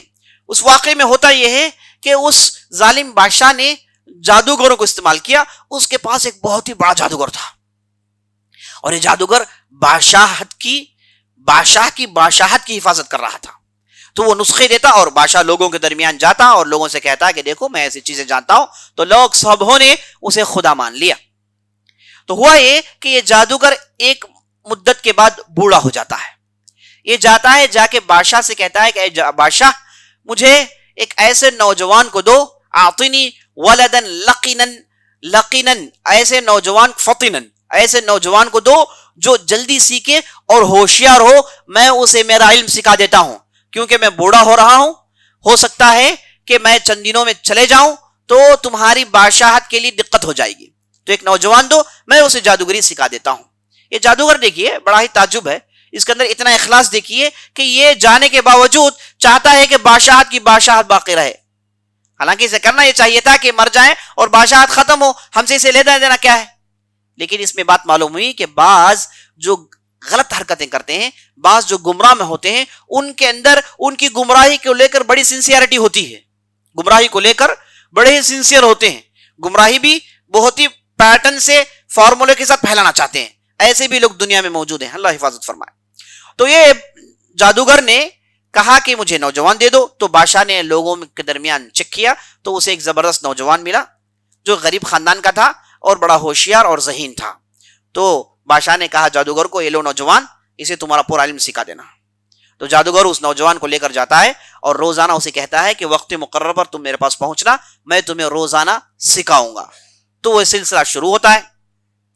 ایک مرتبہ ہوتا یہ ہے کہ نوجوان روز جیسے وہ جاتا ہے ویسے جا رہا تھا تو اچانک اس کی نظر سڑک کے ایک حصے میں ایک آدمی پر پڑتی ہے جو خاموشی سے اپنا سر زمین میں روکے ہوئے ہے اور کبھی کھڑا ہوتا ہے، کبھی کچھ کہہ رہا ہے، اپنی دنیا میں مگن ہے. تو نوجوان ٹھہر کے بہت دیر تک دیکھتا ہے، اس کے بعد آگے بڑھ جاتا ہے جادو کا درس لیتا ہے، پھر واپس آتا ہے تو دیکھتا ہے کہ وہ آدمی وہیں رکا ہوا ہے، پھر گھر چلے جاتا ہے. دوسرے دن پھر اس آدمی پر نظر پڑتی ہے، تیسرے دن پھر اس آدمی پر نظر پڑتی ہے، چوتھے دن یہ نوجوان سوچتا ہے کہ کیوں نہ اس آدمی سے پوچھے کہ یہ آدمی کرتا کیا ہے. یہ آدمی کی حرکتیں کچھ الگ ہیں، یہ بستی میں کوئی ایسے کام نہیں کرتا، یہ اپنی دنیا میں مگن ہے، اکیلا اکیلا کھڑا ہوا ہے. تو نوجوان آگے بڑھتا ہے، وہ صاحب سے پوچھتا ہے کہ اے صاحب آپ کرتے کیا ہیں. وہ صاحب حدیثوں میں آتا ہے کہ وہ راہب تھے. راہب بنی اسرائیل میں اس آدمی کو کہتے ہیں جس نے اپنی پوری زندگی عبادت کے لیے ڈیڈیکیٹ کر دیا، اپنی پوری زندگی عبادت کے لیے ڈیڈیکیٹ کر دیا. یہ ان کی شریعت میں جائز تھا، جبکہ اللہ قرآن میں ارشاد فرماتا ہے وما كتبنا علیہم، یہ جو رہبانیت کے لوگ دعویٰ کرتے ہیں ہم نے کبھی بھی اس کو ان پر واجب نہیں قرار دیا، یہ چیز انہوں نے کر لیا، انہوں نے اپنے اوپر لازم کر لیا، ورنہ ہماری شریعت سے رہبانیت کا کوئی تعلق نہیں. رہبانیت یہ کہتے ہیں کہ شادی نہ کریں، دنیا میں کاموں میں نہ لگیں، صرف اور صرف عبادت میں مصروف رہیں، اسی کو رہبانیت کہتے ہیں. تو اسلام میں رہبانیت نہیں ہے، لا رہبانیت فی الاسلام. اسلام میں شادی ہے، اسلام میں تجارت ہے، اسلام میں زندگی ہے اور ساتھ ساتھ عبادت ہے، ساتھ ساتھ عبادت ہے. عبادت کرتے ہوئے آپ اس زندگی کو جھیلیں، یہی دنیا کی آزمائش ہے، یہی ایک ٹیسٹ ہے جو اللہ ہمیں رکھتا ہے. لیکن بنی اسرائیل میں ایسی رہبانیت جائز تھی، اسی لیے حدیث میں یہاں پر لفظ آیا ہے الراہب. یہ آدمی راہب کو دیکھتا ہے. راہب وہ آدمی جو رہبانیت اختیار کیا ہوا تھا، گھر بار چھوڑ کر جنگلوں میں جاتے ہیں اور عبادت کرتے ہیں. یہ ان کی شریعت میں اگرچہ کہ اللہ نے جو ہے واجب نہیں قرار دیا تھا، لیکن ایک چیز ان کے ہاں چل پڑی تھی جو وہ لوگ کرتے تھے. تو یہ جو راہب تھا اسے یہ نوجوان دیکھتا ہے، جا کے پوچھتا ہے کہ حضرت آپ کرتے کیا ہیں. تو راہب پوچھتا ہے کہ اے نوجوان تم کیا ہو. تو نوجوان کہتا ہے کہ میں روزانہ یہاں سے گزرتا ہوں اور وہاں پر ایک بہت بڑا ساحر ہے، بہت بڑے مشائخ ہیں، ان کے پاس جا کے میں پورے جھاڑ پھونک سیکھتا ہوں، پورے ٹیکٹک سیکھتا ہوں. تو راہب کو سمجھ میں آ گئی بات. تو راہب نے اس نوجوان سے کہا کہ دیکھو بھائی، میں جو کرتا ہوں وہ اللہ کی عبادت ہے، ایک اللہ کی عبادت کرتا ہوں میں، اور میں یہاں پر کسی دوسرے کی عبادت نہیں کرتا. اس نوجوان نے پوچھا تو ہمارا رب تو ہمارا بادشاہ ہے، مجھے جادوگر تو وہی سکھاتا ہے کہ ہمارا رب یہ ہمارا بادشاہ ہے، یہ تم کیا کہہ رہے ہو کہ تمہارا رب، یہ کون رب ہے؟ تو وہ جو راہب تھے وہ پھر وہاں پر توحید کا درس دیتے ہیں اس نوجوان کو. توحید کیا چیز ہے اس نوجوان کو سکھاتے ہیں. وہ نوجوان توحید کی باتیں، دین کی باتیں سن کر بڑا تھرا جاتا ہے، بڑا تعجب میں پڑ جاتا ہے. پھر وہ نکل کے جادوگر کے پاس جاتا ہے، جادوگری سیکھتا ہے، اور جب بھی واپس آتا ہے پھر اس راہب کے پاس جاتا ہے، اس کی مجلس میں بیٹھتا ہے اور بہت ساری اچھی باتیں سنتا ہے اور گھر چلے جاتا ہے. تو جب اس کا طریقہ 3-4 دن کے لیے یہ ہو گیا تو مسئلہ اب الٹا پڑ گیا. ہوا یہ کہ یہ چونکہ راہب کے پاس بیٹھ کر جاتا تھا تو جادوگر کے پاس یہ لیٹ ہو جاتا، اور جادوگر مارتا کہ کیوں لیٹ آیا تو باقاعدہ مارتا تھا. تو نوجوان ایک مرتبہ راہب کے پاس آیا، آ کر کہا کہ میں ادھر سے جاتا ہوں، تاخیر ہو جاتی ہے، تو وہاں پر وہ مار دیتا ہے، اور میں کبھی کبھار گھر جب واپس جانا چاہے وہاں پر بھی تاخیر ہو جاتی ہے، گھر والے مارتے ہیں، تو تمہارے پاس آنے کے لیے میرے پاس کوئی ٹائم نہیں ہے. مجھے ڈر اس بات کا ہے کہ تم جو علم سکھاتے ہو وہ علم سے میں محروم ہو جاؤں گا، مجھے کوئی نسخہ دو. تو راہب کہتے ہیں کہ گھر والوں کے پاس جائیں تو کہنا کہ میں جادوگر کے پاس تاخیر ہو گئی، اور جادوگر کے پاس گئے تو کہیں کہ گھر والوں کے پاس تاخیر ہو گئی. اس طریقے سے تم میرے پاس آ سکتے ہو. تو انہوں نے ایک بیچ کی راستہ دکھائی. تو اس طریقے سے چند دنوں تک یہ سلسلہ جاری رہا.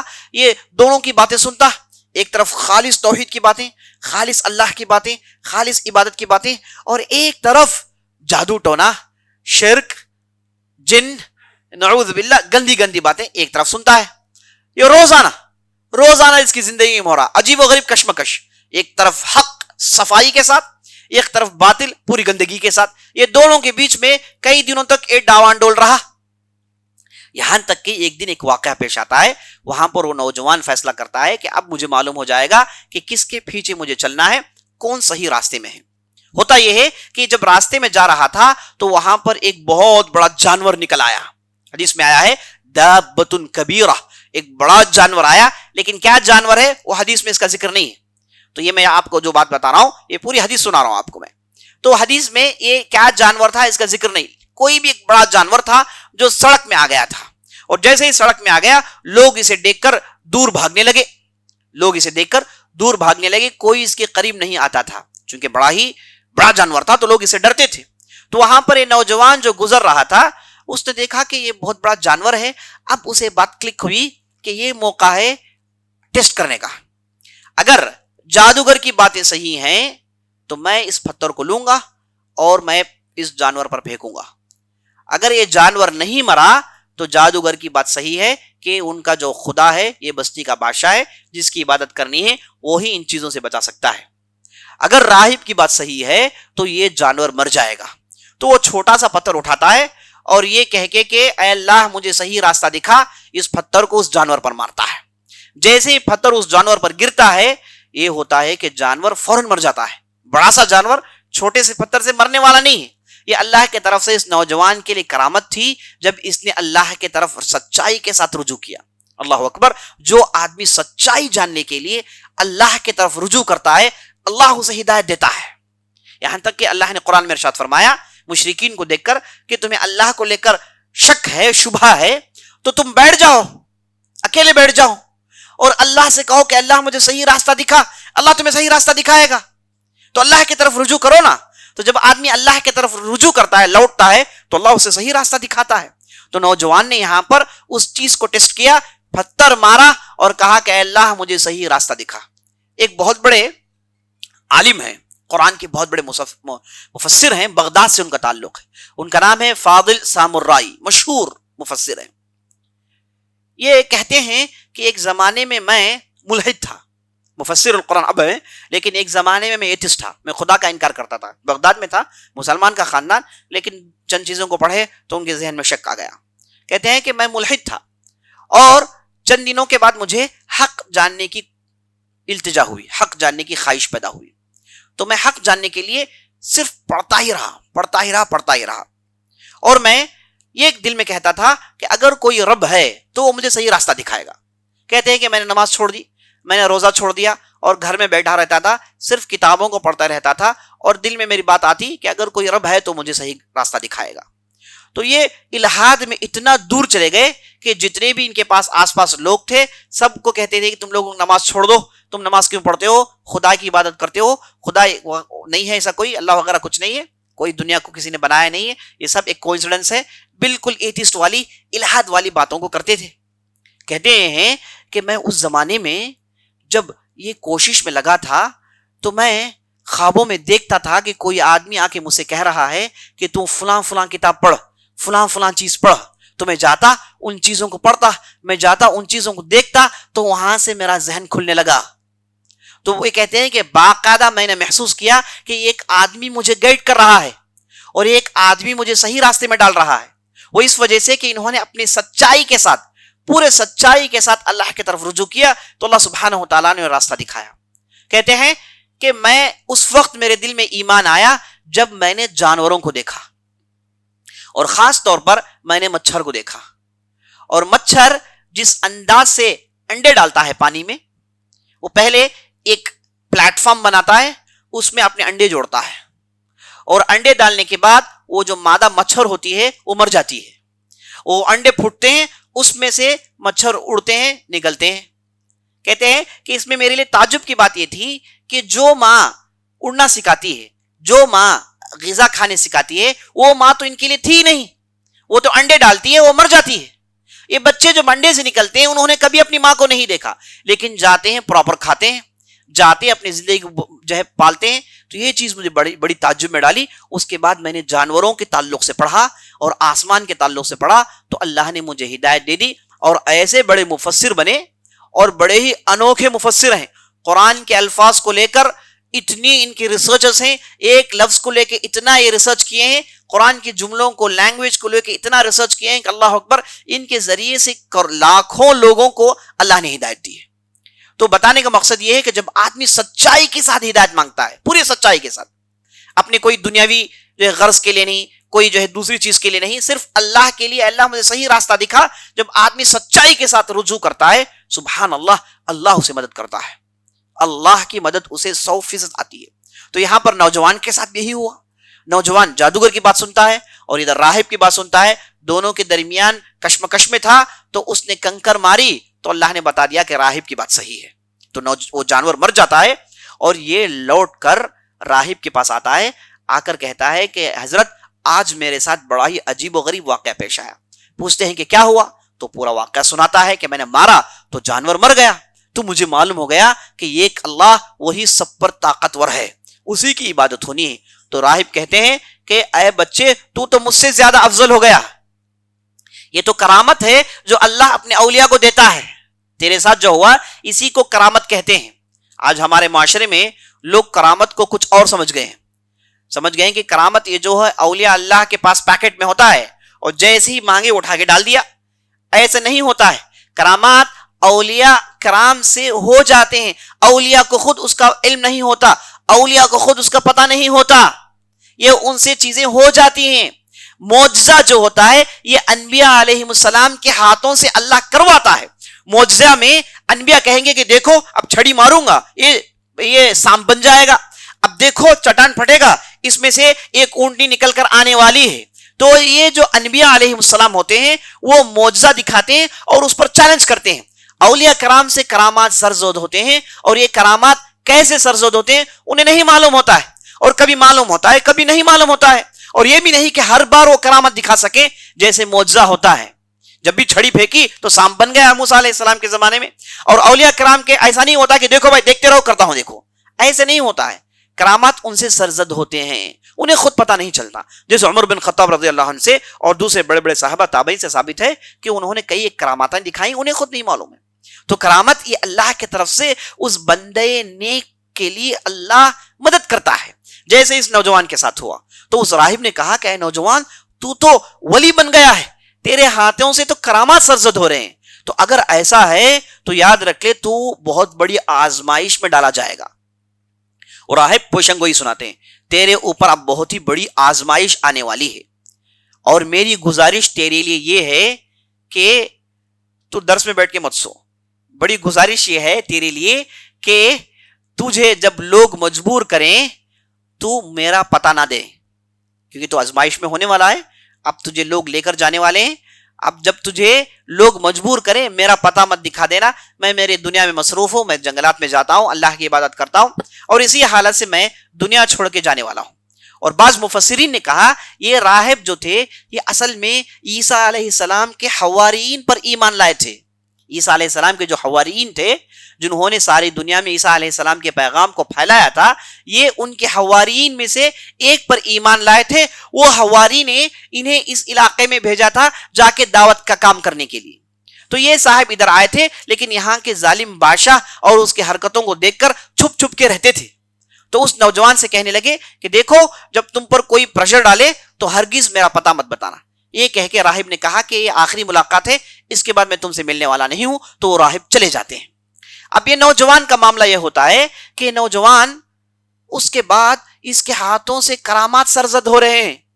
یہ جادوگری پڑھنے گیا، اللہ نے اسے بچا لیا، اب اس کے ہاتھوں کرامات سرزد ہو رہے ہیں. کوئی آتا ہے کہتا ہے کہ میرے آنکھوں کی بینائی چلی گئی، یہ اللہ کے پاس پوچھتا تو اس کے آنکھوں کی بینائی لوٹ آتی. کوئی آ کے کہتا ہے کہ مجھے فلاں بیماری ہے، تو یہ صرف اللہ کے پاس مانگ کر ہاتھ پھیرتا تو بیماری چلے جاتی. اور گاؤں میں اس کی کرامات مشہور ہو گئیں، تو لوگ بڑی تعداد میں آتے علاج معالجے کے لیے، اور سب سے کہتا کہ دیکھو میں شفا دینے والا نہیں ہوں، میرے ہاتھ میں شفا نہیں ہے، یہ ایک اللہ ہے جس کے پاس شفا ہے. تو لوگوں کے پاس توحید کا پیغام پہنچاتا اور لوگ دھیرے دھیرے مسلمان ہونا شروع ہو جاتے ہیں. اتفاقاً ایک دن ہوتا یہ ہے کہ اس بادشاہ کا جو وزیر تھا، وہ وزیر اندھا تھا، تو اس نے ڈھیر سارے تحفے تحائف لے کے اس نوجوان کے پاس آتا ہے. نوجوان اپنے گھر میں بیٹھا تھا، یہ وزیر اتنا سارا مال لے کر آتا ہے اور لا کر اس کے سامنے رکھ دیتا ہے، اور یہ وزیر اس کے بغل میں بیٹھ جاتا ہے، بیٹھ کر کہتا ہے کہ دیکھو یہ جتنی بھی دولت تمہارے سامنے ہے یہ سب تمہاری ہے، یہ سب میں تمہارے لے رہا ہوں، لیکن صرف گزارش یہ ہے کہ میری آنکھوں کی جو بینائی چلی گئی اس بینائی کو لوٹا دو، یہ آنکھوں کی بینائی کو لوٹا دو، اس کے لیے میں تمہارے پاس آیا ہوں. تو نوجوان نے کہا کہ میں کون ہوتا ہوں کہ بینائی لوٹاؤں، میں کون ہوتا ہوں کہ تمہیں شفا دوں، میرے پاس شفا وغیرہ کچھ ہے ہی نہیں، میرے پاس صرف اللہ کے ہاں دعا کرتا ہوں بس. اس وزیر نے کہا کہ اللہ رب یہ کون ہے؟ یہ تو ہمارے یہاں کا بادشاہ ہے، بس اس کے علاوہ ہم کوئی دوسرے رب کو جانتے ہی نہیں، کوئی دوسرا اللہ ہے ہی نہیں، ایک ہی ہے جو ہمارا بادشاہ ہے. تو نوجوان نے کہا کہ میرا رب، تیرا رب، اس بادشاہ کا رب ایک اللہ ہے. تو وزیر بڑا تعجب میں پڑ جاتا ہے، اچھا کوئی اللہ ہے؟ تو نوجوان وہاں پر پھر توحید کی دعوت سناتا ہے، لا الہ الا اللہ اس کی دعوت سناتا ہے اور توحید پڑھاتا ہے. اور یہ جو وزیر تھا یہ ششدر ہو کر اس کی پوری باتیں سننے لگا اور چند سوالات کرتا ہے، اور اس کے بعد کہتا ہے کہ میں بھی تمہارے دین میں آ جاتا ہوں. یہ کہہ کے وہ کلمہ شہادت پڑھ جاتا ہے اور مسلمان ہو جاتا ہے. اور اس کے بعد جیسے ہی مسلمان ہو گیا، یہ نوجوان اللہ کی بارگاہ میں ہاتھ اٹھاتا ہے اور دعا کرتا ہے، تو اللہ سبحانہ و تعالیٰ اس کی روشنی کو، اس کی بینائی کو لوٹا دیتا ہے اور یہ آدمی دیکھنا شروع کر دیتا ہے، وزیر. اچھا یہ وزیر جیسے ہی دیکھتا ہے تو دوسرے دن جب مجلس میں گیا تو بادشاہ نے دیکھا کہ یہ تو آدمی ادنا تھا، اس کے ساتھ کوئی آتا تھا جو اسے پہنچاتا تھا، لیکن آج اس کی پوری آنکھیں نظر آ رہی ہیں، یہ پوری بینائی اس کی موجود ہے. تو پوچھتا ہے کہ یہ بینائی کہاں سے آئی، کس نے تمہیں بینائی دی؟ تو وزیر کہتا ہے کہ یہ بینائی دینے والا اللہ. تو بادشاہ کو غصہ آتا ہے، کہتا ہے کہ میرے علاوہ کوئی دوسرا رب ہے؟ میرے علاوہ کسی اور کی تو عبادت کرتا ہے؟ یہ ایک میں ہوں جو اس بستی کا بادشاہ ہوں، یہ ایک میں ہوں جو اس ساری دنیا کا رب ہوں، نعوذ باللہ. تو وزیر کہتا ہے کہ نہیں نہیں، یہ تم بادشاہ نہیں ہو سکتے، تم خدا نہیں ہو سکتے، تم رب نہیں ہو سکتے، یہ ایک اللہ ہے جو میرا رب ہے جس نے سارے کائنات کو بنایا ہے. تو بادشاہ کو غصہ آ جاتا ہے اور بادشاہ پوچھتا ہے کہ یہ باتیں تجھے کس نے سکھائی؟ پہلے وزیر ان باتوں کو نہیں سناتا اور وزیر کو سزا دی جاتی ہے، تو وزیر مجبوراً اس نوجوان کی طرف اشارہ کر دیتا ہے اور حکم ہوتا ہے جائیں اس نوجوان کو لے آئے. اس نوجوان کو لایا جاتا ہے اور نوجوانوں کو پیٹا جاتا ہے اور نوجوان سے پوچھا جاتا ہے کہ یہ باتیں تجھے کس نے سکھائی؟ یہ باتیں تو ہمارے ہاں ہوتی نہیں ہیں، کسی نے تجھے اس باتوں کو سکھایا ہے، کس نے ان باتوں کو سکھائی؟ تو وہ نوجوان سناتا نہیں ہے، لیکن اسے جب مجبور کیا تو نوجوان نے راہب کا پتہ بتا دیا اور بادشاہ نے لوگوں کو بھیجا اس راہب کو بلا لیتا ہے. اب بادشاہ کے مجلس میں راہب ہے، نوجوان ہے اور یہ وزیر ہے، یہ تینوں مسلمان ہو گئے تھے. اب بادشاہ نے سب سے پہلے وزیر کو پکڑا اور وزیر کو پکڑ کے کہا، سب سے پہلے راہب کو پکڑا اور راہب کو پکڑ کے کہا کہ تم میرے علاوہ دوسرے کو کیسے خدا مان سکتے ہو؟ راہب نے کہا کہ تم انسان ہو، تمہاری کوئی اہمیت نہیں، ایک اللہ ہے جس نے ساری دنیا کو بنایا ہے، ایک اللہ ہے جو ہمارا خالق رب ہے جو ہم اس کی عبادت کرتے ہیں. تو اس کے بعد بادشاہ نے کہا کہ اچھا اب دیکھو میں اسے کیسے مارتا ہوں. لوگوں سے کہتا ہے کہ لوگ بڑی تیز تلوار لاتے ہیں اور بالکل راہب کے مانگ پر رکھ کر ایسا زور کا ضرب لگاتے ہیں کہ راہب کے 2 ٹکڑے ہو جاتے ہیں. اب اس کے بعد وزیر کو بلایا جاتا ہے اور وزیر سے کہا جاتا ہے کہ اس دن کو چھوڑ دو، واپس رجوع کر لو، میں تمہیں چھوڑ دوں گا. لیکن وزیر نے کہا کہ کہاں بھائی، اب تو حقیقت معلوم ہو گئی ہے، دنیا کی حقیقت ہم پہچان چکے ہیں، اب دنیا کی کوئی اہمیت ہمارے نظر میں نہیں، چاہے تم جو چاہے کر لو. تو بادشاہ نے حکم دیا تو بالکل اس کے مانگ پر پھر ایک ضرب لگایا گیا، تو یہ جو وزیر تھا اس کے بھی 2 ٹکڑے ہو جاتے ہیں. اب نوجوان کو لایا گیا. اب نوجوان کو قتل نہیں کر سکتے چونکہ نوجوان کو پبلک سپورٹ ہے، عوام میں بڑی تعداد اس کی باتوں کو جانتی ہے، اس کی باتوں کو مانتی ہے. اگر اسے ایسے قتل کر دیا جائے تو لوگ کہیں گے کہ یہ جو اچھی باتیں بتاتا تھا اس کے لیے بادشاہ نے قتل کر دیا تو بادشاہ بدنام ہو جائے گا. تو بادشاہ نے کہا کہ اسے چپکے سے اس کا معاملہ تمام کر دیتے ہیں. لوگوں کو بلاتا ہے، کہتا ہے کہ اسے لے جاؤ پہاڑ کے اوپر سے پھینک دینا، جب لوگ پوچھیں گے تو ہم کہہ دیں گے کہ پیر پھسل کے گر گیا، مر گیا، معاملہ تمام. تو لوگ لے کر گئے. تو نوجوان نے اس وقت دعا کی, اللہم اکفناہم بما شئت, اللہم اکفناہم بما شئت, اے اللہ جیسے تو چاہے ویسے مجھے ان لوگوں سے بچا لے. یہ بہت ہی پاورفل دعا ہے. اگر آپ کا کوئی دشمن ہے جو آپ پر ظلم کرتا ہے تو آپ اسے سوچ کر اس دعا کو پڑھیے, اللہ سبحانہ و تعالیٰ آپ کی حفاظت کرے گا. اللہم اکفناہم بما شئت, اے اللہ ہمیں ان سے بچا لے جیسے تو چاہتا ہے. ایک زبردست دعا ہے, لوگوں نے اس پر تجربہ کیا, اللہ نے ان کی مدد کی. تو یہ نوجوان نے اس دعا کو پڑھی, کہا اللہم اکفناہم بما شئت, اے اللہ ہمیں ان کی مصیبت سے بچا لے. تو اس نوجوان کو لے کر جا کر پہاڑ سے پھینکتے ہیں, لیکن نوجوان کو کچھ ہوتا نہیں, وہ صحیح سالم چل کے پھر سیدھے بادشاہ کے پیلس میں آتا ہے. تعجب کس بات کی ہے کہ بادشاہ کے پیلس میں کیوں آیا, کہیں اور بھاگ جانا تھا, لیکن اس کے اندر اتنی جرت تھی کہ وہ اسے معلوم ہو گیا کہ اب بستی میں اس پر لوگوں نے ایمان لا لیا ہے. اگر لوگوں کے درمیان اس نے ایمان کو پھیلا دیا تو یہ کامیاب ہے, اس کے بعد مرے جیے کوئی لینا دینا نہیں, اس نے تو اپنا کام کر دیا. تو اس لیے واپس بادشاہ کے پیلس میں آتا ہے. بادشاہ اسے دیکھ کے تعجب میں پڑ جاتا ہے کہ تیرے لوگ کہاں ہیں. بادشاہ کہتا ہے کہ تیرے لوگ کہاں, حالانکہ بادشاہ کے لوگ تھے, ہے نا. بادشاہ چونکہ ان چیزوں سے بچنا چاہتا تھا, کہتا ہے لوگوں کے سامنے کہ تیرے لوگ کہاں ہیں. تو کہتا ہے کہ لوگوں میں نہیں جانتا, اللہ نے میری حفاظت کی, دیکھو میں صحیح سالم تمہارے سامنے آ گیا ہوں. تو بادشاہ کو اتنا غصہ آتا ہے کہ ایک دوسرے گروپ کو بلاتا ہے, کہتا ہے کہ اسے لے جاؤ سمندر میں پھینکاؤ, لے جاؤ اسے سمندر میں پھینکاؤ, اور ہم کہیں گے کہ یہ کسی کام کے لیے گیا اور یہ ڈوب کے مر گیا.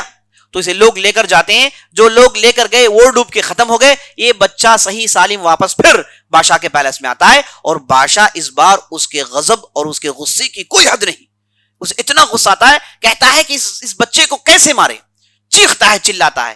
اور بچہ خود کہتا ہے تم چاہتے ہو کہ مجھے مارے, میں تمہیں نسخہ دیتا ہوں, اس نسخے پر عمل کرو تو تم مجھے قتل کر سکتے ہو. بادشاہ پوچھتا ہے کہ کیا نسخہ. بچہ کہتا ہے کہ طریقہ یہ ہے کہ مجھے پبلک میں لے جاؤ اور مجھے ایک جگہ باندھ دو, اور اس کے بعد یہ جو میں میرے تیر رکھتا ہوں, یہ جو تیروں کا جو میرے پاس پاؤچ ہے, اس پاؤچ میں سے میرا ایک تیر اٹھانا اور تیر کو بالکل میرے نشان میں لگانا اور کہنا بسم اللہ رب الغلام, اللہ کے نام سے جو اس غلام کا رب ہے, اللہ کے نام سے جو اس غلام کا رب ہے, یہ کہہ کے مجھ پر تیر چلا دینا, تب جا کے تم کامیاب ہو سکتے ہو. تو بادشاہ نے ویسے ہی کیا, پبلک کو بلایا, سارے قریے والے پورے گاؤں والے جمع ہو گئے تھے. سب کے سامنے جب اس نے کہا بسم اللہ رب ھذا الغلام, اللہ کے نام سے جو اس غلام کا رب ہے, جب اس تیر چلاتا ہے تو سیدھے اس کے کن پٹی پر لگتی ہے, اور نوجوان ہاتھ ادھر رکھتا ہے اور گر کے وہ وفات پا جاتا ہے. اب جیسے ہی نوجوان وفات پا گیا تو پوری پبلک دیکھ رہی تھی, اور بادشاہ نے بسم اللہ کا جو لفظ کہا پوری پبلک دیکھ رہی تھی, اور نوجوان کے بارے میں پوری بستی میں باتیں پھیل گئی تھی کہ بادشاہ کے ساتھ کیا ہو رہا ہے, اور نوجوان کی دعوت کو لے کر سب جانتے تھے. جب بادشاہ نے کہا تو پوری پبلک کو یقین ہو گیا کہ بادشاہ ہمیں اتنی دن ٹھکا رہا تھا, دھوکہ دے رہا تھا. یہ بادشاہ خود اس نوجوان کو مار نہیں پایا, جب اس نے بچے کے رب سے مدد مانگی تو اس کا معاملہ پورا ہوا. تو پورے کے پورے مسلمان ہو جاتے ہیں, پورے کا پورا قریہ اللہ پر ایمان لاتا ہے. بادشاہ دیوانہ اور پگلا جاتا ہے, اور تمام لوگوں کو جمع کرتا ہے اور لوگوں کو ڈراتا ہے, دھمکاتا ہے, کہتا ہے کہ تم اس دین کو چھوڑ دو, میں ایک ہوں تمہارا خدا ہوں, تم اس دین کو چھوڑ دو. سب کو تکلیف دیتا ہے, لیکن کوئی ان کا دین چھوڑنے والے نہیں تھے. تو آخر اسے اتنا غصہ آتا ہے کہ یہ اپنے لوگوں سے کہتا ہے کہ جاؤ بڑی آگ لگاؤ, میں سبوں کو جلانے والا ہوں. تو بہت بڑی آگ لگائی گئی. اسی کو قرآن نے اخدود کہا, اسی کو قرآن نے اخدود کہا. بڑے بڑے گڈھے کھودے گئے اور بڑی آگ لگائی گئی, اور باقاعدہ وہاں سے لوگوں کو لایا گیا اور ایک ایک سے پوچھا گیا کہ تم ایمان چھوڑتے ہو کہ نہیں چھوڑتے ہو. سبوں نے کہا کہ ہم ایمان چھوڑنے والے نہیں ہیں. تو اس آدمی کو اٹھا کے آگ میں پھینک دیا جاتا, اس عورت کو اٹھا کے آگ میں پھینک دیا جاتا. دیکھتے ہی دیکھتے ہزاروں کی تعداد کو بادشاہ جلا دیتا ہے, ہزاروں کی تعداد کو بادشاہ جلا دیتا ہے. یہاں تک کہ ایک عورت آتی ہے, اس کے یہاں کئی بچے ہوتے ہیں, اور اس کے پاس ایک شیرخوار بچہ جو اس کے گود میں تھا, اس عورت کے سامنے اس بچوں کو اٹھا کر آگ میں پھینکا گیا. سب اللہ کی راہ میں شہید ہو گئے. اب یہ عورت کو جب کہا گیا کہ آگ میں چھلانگ لگاؤ, یہ عورت ٹکرانے لگی. کہا کہ میرے پاس شیرخوار بچہ ہے, اس بچے کو لے کے میں کیسے چھلانگ لگا سکتی ہوں. تو اتنے میں ایک بہت بڑا معجزہ ہوا. وہ بچہ ماں کا دودھ چھوڑ کر ماں سے کہتا ہے کہ اماں یہ آزمائش ہے, اس آزمائش میں ثبات قدمی کا ثبوت دینا. تم حق پر ہو, تمہیں کچھ ہونے والا نہیں ہے, چھلانگ لگا دو. تو جیسے ہی بچہ کہنا تھا, بچے کو لے کے یہ ماں آگ میں چھلانگ لگا دیتی ہے. ایسا ہے ظالم بادشاہ, سبوں کو جلا دیتا ہے, سبوں کو جلا دیتا ہے. یہاں پر یہ حدیث ختم ہوتی ہے. تو اس سے معلوم ہوا کہ نبی صلی اللہ علیہ وسلم نے اس واقعے کو اس لیے بتایا کہ ایمان آپ کسی بھی حالت میں نہیں چھوڑ سکتے. ایمان اگر آپ کی زندگی چلی جائے, آپ کی دولت چلی جائے, آپ کو مار دیا جائے, آپ ایمان نہیں چھوڑ سکتے, اسلام نہیں چھوڑ سکتے, اللہ کے دین کو نہیں چھوڑ سکتے. اب آخرکار یہاں پر آپ نے دیکھا کہ بچے نے بولا. مسلم کی روایت ہے جس میں نبی صلی اللہ علیہ وسلم کہتے ہیں کہ 3 ایسے شیرخوار بچے تھے جنہوں نے ماں کی گود سے بولا. پہلا تو آپ نے سن لیا, دوسرا عیسیٰ علیہ السلام تھے, تیسرا ایک صاحب تھے جن کا نام جریج, بنی اسرائیل کے ایک بہت بڑے عابد تھے. ایک مرتبہ یہ اپنی عبادت میں مصروف تھے, انہوں نے اپنی عبادت کے لیے ایک جگہ بنا لی اور اس میں بیٹھ کے عبادت خوب کرتے تھے. ایک مرتبہ ان کی والدہ نے کہا کہ اے جریج, یہ والدہ کی آواز سنتے ہیں لیکن کہتے ہیں کہ اے اللہ والدہ پکار رہی ہیں, اے اللہ میں عبادت میں مصروف ہوں. تو وہ 3 مرتبہ پکارتی ہے. یہ عبادت میں مصروف تھے تو وہ بددعا دیتی تھی, کہتی ہیں کہ تیری موت اس وقت آئے گی جب تو بعض زنا کار عورتوں کو نہیں دیکھ لیتا. اس کے بعد ہوتا یہ کہ ایک عورت آتی ہے اور تہمت لگاتی ہے کہ بچے کا باپ یہی جریج ہے. آپ کو میں نے بتایا راہب شادی نہیں کرتے. تو اس عورت نے کہا کہ بچہ اسی جریج کا ہے. تو لوگوں نے انہیں مارا توڑا, ان کی عبادت گاہ کو توڑ دیا. تو بعد میں جریج عبادت کرتے ہیں اللہ کی, اور اس کے بعد اس بچے سے پوچھتے ہیں کہ بچہ تیرا باپ کون ہے؟ تو بچہ منہ کھول کے کہتا ہے کہ میرا باپ ایک چرواہا ہے جو بکرے چراتا ہے, وہ میرا باپ ہے, آپ میرے باپ نہیں ہو. تو بچوں نے اللہ کے فضل سے مومنین کو بچایا, صالحین کو بچایا. یہ معجزات ہوتے رہتے ہیں. تو اس بچے کی زندگی سے ہمارے لیے یہ عبرت ہے کہ اللہ سبحانہ و تعالیٰ کہ اگر کوئی پاس سچائی سے اللہ کے پاس ہدایت مانگے, اللہ اسے ہدایت دے دیتا ہے. سچائی کے ساتھ, پورے وثوق کے ساتھ اللہ کے پاس ہدایت مانگے, اللہ اسے ہدایت دے دیتا ہے. یہ پہلی نصیحت. دوسری نصیحت یہ ہے کہ جس انداز سے نوجوان ڈٹا رہا, اس کے سامنے موت تھی لیکن اس نے اپنے ایمان کو نہیں چھوڑا. اس کی ایمان کی حرارت ہمیں یہ نصیحت دیتی ہے کہ ایمان کی حرارت یہ کبھی بھی بجھنے والی نہیں ہے. یہ موت آ جائے چاہے جو بھی ہو جائے, اس کے سامنے دونوں کو کاٹ کے 2 ٹکڑے کر دیے, دونوں کو کاٹ کے 2 ٹکڑے بنا دیے گئے, لیکن اس کے باوجود اس نوجوان نے ایمان نہیں چھوڑا. اس نوجوان کی زندگی سے ہمارے لیے عبرت یہ ہے کہ ایمان کی دولت سب سے بڑی دولت ہے. ایمان سے بڑھ کر کوئی دولت نہیں ہے. اس کی حفاظت کرنا ہر مومن کی حفاظت ہے. چاہے سب کچھ چلے جائے, اولاد چلے جائے, دولت چلے جائے, عزت چلے جائے, چاہے جو بھی چلے جائے, لیکن ایمان نہ جائیں. ایمان سب سے قیمتی چیز ہے جو ہم اپنے پاس رکھے ہوئے ہیں. ایمان ایسا خزانہ ہے جس کا کوئی ثانی نہیں, جس کا کوئی الٹرنیٹو نہیں. ایمان ہی سب کچھ ہے. یہ نوجوان نے سکھا دیا, اور آپ صلی اللہ علیہ وسلم نے اس واقعے کو صحابہ کو بتا کر انہیں یہ چیز پر ابھارا کہ ایمان کو چھوڑنا نہیں ہے. بس یہ چند باتیں تھی جو میں نے آپ کے سامنے رکھنے کی کوشش کی. انشاءاللہ کل کی مجلس میں اسی طریقے سے زبردست ہتھیوں کو لے کر دوبارہ آپ کی خدمت میں حاضر ہوں گے. اللہ سے دعا کیجیے کہ اللہ سبحانہ و تعالی ہم نے جو بھی کہا ہے, جو بھی سنا ہے, اس کے مطابق عمل کرنے کی توفیق بخشے. سبحان ربک رب العزت عما یصفون وسلام علی المرسلین والحمد للہ رب العالمین. موضوع کے متعلق کوئی سوال ہے تو کر سکتے ہیں.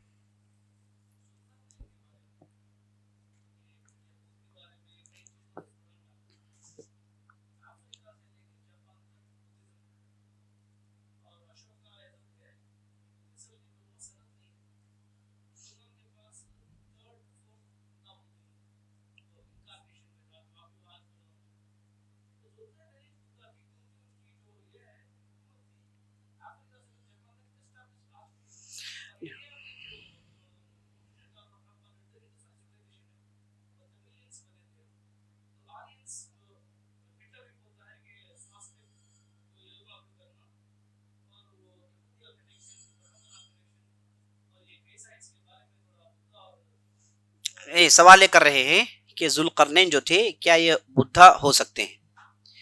تو پہلے تو یہ بات جان لیجئے, بدھا یہ کہاں پیدا ہوئے اور ان کی وفات کیسی ہوئی, یہ ان کے پاس ریکارڈز میں موجود ہے.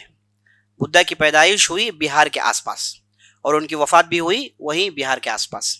اور یہاں تک معلوم ہے کہ وہ ایک کنٹامینیٹڈ پورک کھانے کی وجہ سے ان کی وفات ہوئی، یہ بھی ریکارڈ میں موجود ہے.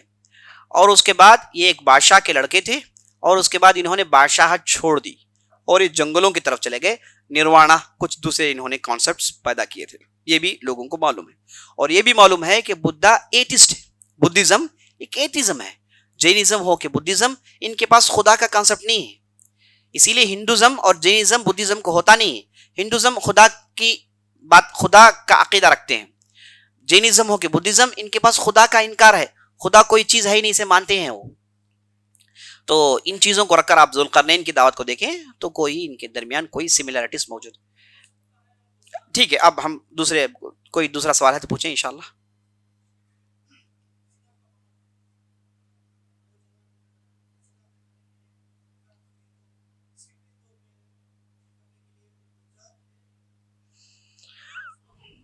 جی، سوال یہ کر رہے ہیں کہ نوجوان کو لے کر ہمارے معاشرے میں جو زنا کا غول پڑا ہوا ہے، کبھی آنکھوں کا زنا، کبھی جو ہے زبان کا زنا، مختلف قسم کی زنا ہے، نعوذ باللہ، اللہ حفاظت فرمائے. یہ ہمارے معاشرے میں دیکھتے ہیں. ایسے موقع پر نوجوان کیسے بچے؟ پہلے تو نبی صلی اللہ علیہ وسلم نے نوجوانوں کے لیے بہترین نصیحت کی. آپ صلی اللہ علیہ وسلم نے کہا یا معشر الشباب من استطاع منکم الباءۃ فلیتزوج. اے نوجوان، تم میں سے جو شادی کر سکتا ہے اسے فوراً شادی کر لینا چاہیے. جو آدمی زنا سے ڈرتا ہے تو اس آدمی پر شادی کرنا واجب ہے. تو اسے آگے بڑھیں، کچھ نہ کچھ کمائیں اور فوراً شادی کے لیے آگے بڑھے. شادی ایک ایسا ذریعہ ہے جو ان چیزوں سے اللہ سبحانہ و تعالیٰ انہیں بچا سکتا ہے. اگر کوئی آدمی یہ نہیں کر سکتا تو نبی صلی اللہ علیہ وسلم نے کہا فعلیہ الصوم، اسے چاہیے کہ روزہ رکھے. فإنہ لہ وجا، یہ جو روزہ ہے وہ اسے اس کی شہوت کو کاٹتا ہے اور اس کی جسم کو کمزور کرتا ہے اور ان برے خیالوں سے دور ہوتا ہے. تو نبی صلی اللہ علیہ وسلم نے شادی کا سلوشن دیا اور نمبر 2 روزے کا سلوشن دیا. یہ 2 سلوشنز کو انشاءاللہ آج ہمارے معاشرے میں ہمارے نوجوان استعمال کریں گے تو انشاءاللہ زنا جیسی بدترین چیزوں سے انشاءاللہ بچ کر رہیں گے. اور اس سے پہلے اللہ نے قرآن میں ارشاد فرمایا قل للمؤمنین یغضوا ابصارهم ويحفظوا فروجهم. اللہ نے کہا کہ اے نبی صلی اللہ علیہ وسلم، آپ نوجوانوں سے کہیں کہ وہ اپنی نظروں کو نیچی کریں، اپنی شرمگاہوں کی حفاظت کریں. تو جب آدمی نظروں کو نیچی کرتا ہے تو وہ خود بخود برائی سے بچ جاتا ہے. تو یہ جو نظروں کا جو زنا ہمارے معاشرے میں عام ہو گیا ہے، اس پر آدمی کام کریں اور صرف ان چیزوں کو دیکھے جن چیزوں کو دیکھنا حلال ہے اور جن چیزوں کو دیکھنا ان کے لیے جائز ہے. خاص طور پر یہ گیجٹ، یہ موبائل آنے کے بعد یہ نظروں کی حفاظت بڑے بڑوں کے چھکے چھوٹ گئے. اللہ حفاظت فرمائے. یہ مصیبت اس لیے آگے ہوتی ہے جب آدمی ان چیزوں کو غیر ضروری استعمال کرتا ہے، ان گیجٹس کو لے کر غیر ضروری جاتا ہے. اس کے لیے حل یہ ہے کہ آپ کو ضرورت ہے، آپ کوئی فائدہ مند چیز دیکھنا چاہتے ہیں یا پھر کوئی فائدہ مند چیز کرنا چاہتے ہیں تو آپ اس کے لیے اس گیجٹ کو استعمال کریں. غیر ضروری ادھر ادھر بھٹکے نہ. ایک ویڈیو کے بعد دوسرا ویڈیو، دوسرے کے بعد تیسرا ویڈیو، تیسرے کے بعد 14 گھنٹے آدمی اسی کو دیکھتے رہتا ہے. اس کے آنکھیں ختم، اس کے دماغ ختم، اس کا صحت ختم، پورا ختم ہو جاتا ہے. یہ سب کچھ اسی بلا کی وجہ سے. لیکن یہ بلا ایسی ہے کہ اس کی ضرورت بھی ہے نا، اس کے بغیر کام نہیں چل سکتا. پوری چیزیں اسی سے جڑی ہوئی ہیں. تو حل یہ ہے کہ جب ضرورت ہو تب اسے آن کرے. غیر ضروری ٹائم پاس کرنے کے لیے تھوڑے دیر پاس میرا پاس موقع ہے، میں ان چیزوں کو دیکھ لوں گا، یہ چیز ہے وہ چیز ہے، تو غیر ضروری اسے جب آدمی ایکسس کرتا ہے تو وہاں پر شیطان اسے کھینچ کے آگے لے جاتا ہے. تو غیر ضروری ان گیجٹس کو ایکسس نہ کریں. تو اللہ سبحانہ و تعالیٰ سے دعا کریں، رجوع کریں. تو اور ایک زندگی بھر کی کوشش ہے، ایک مجاہدہ ہے، ایک جہاد ہے جو آپ اپنے نفس کے ساتھ لڑتے ہیں. تو اس جہاد کو آدمی لڑتا رہنا چاہیے. یہ نہیں کہ ایک بار آدمی بچ گیا. اب شیطان ایسا ہے کہ آپ نے ایک بار اپنے آپ کو بچا لیا، چھوڑ دے گا 2 بار 3 بار 4 بار 5 بار 10 بار، لیکن 11ویں بار وہ پھر حملہ کرے گا. تو یہ جہاد ہے. آدمی مکمل کوشش کریں، غلطی ہو تو اللہ کی طرف رجوع کریں، توبہ کریں اور ان چیزوں کے ماحول سے دور رہیں. اگر کوئی دوستی کا سرکل ایسے بروں کا ہے تو اسے بچے رہیں، اگر کوئی ایسا ماحول ہے تو اسے بچے رہیں. تو اس طریقے سے آدمی اپنے آپ کو ان برائیوں سے بچا سکتا ہے. اور تیسری چیز، آدمی گھر میں جب ہوتا ہے تو گھر میں بھی بعض جو حقوق ہیں اسے وہ ادا کرتا ہے تو ان چیزوں سے وہ باہر نکل سکتا ہے. بعض ہوتے ہیں جنہیں حقوق ادا کرنے ہوتے ہیں لیکن وہ حقوق ادا نہیں کرتے کیونکہ ان کی خواہشات کہیں دوسری طرف گھوم رہے ہیں. اللہ نے جن چیزوں کو حلال بنایا ان چیزوں پر آدمی جاتا ہے تو حرام چیزوں سے بچ جاتا ہے. تو اللہ سبحانہ و تعالیٰ سے دعا ہے کہ اللہ سبحانہ و تعالیٰ ہمیں ان برائیوں سے بچائے.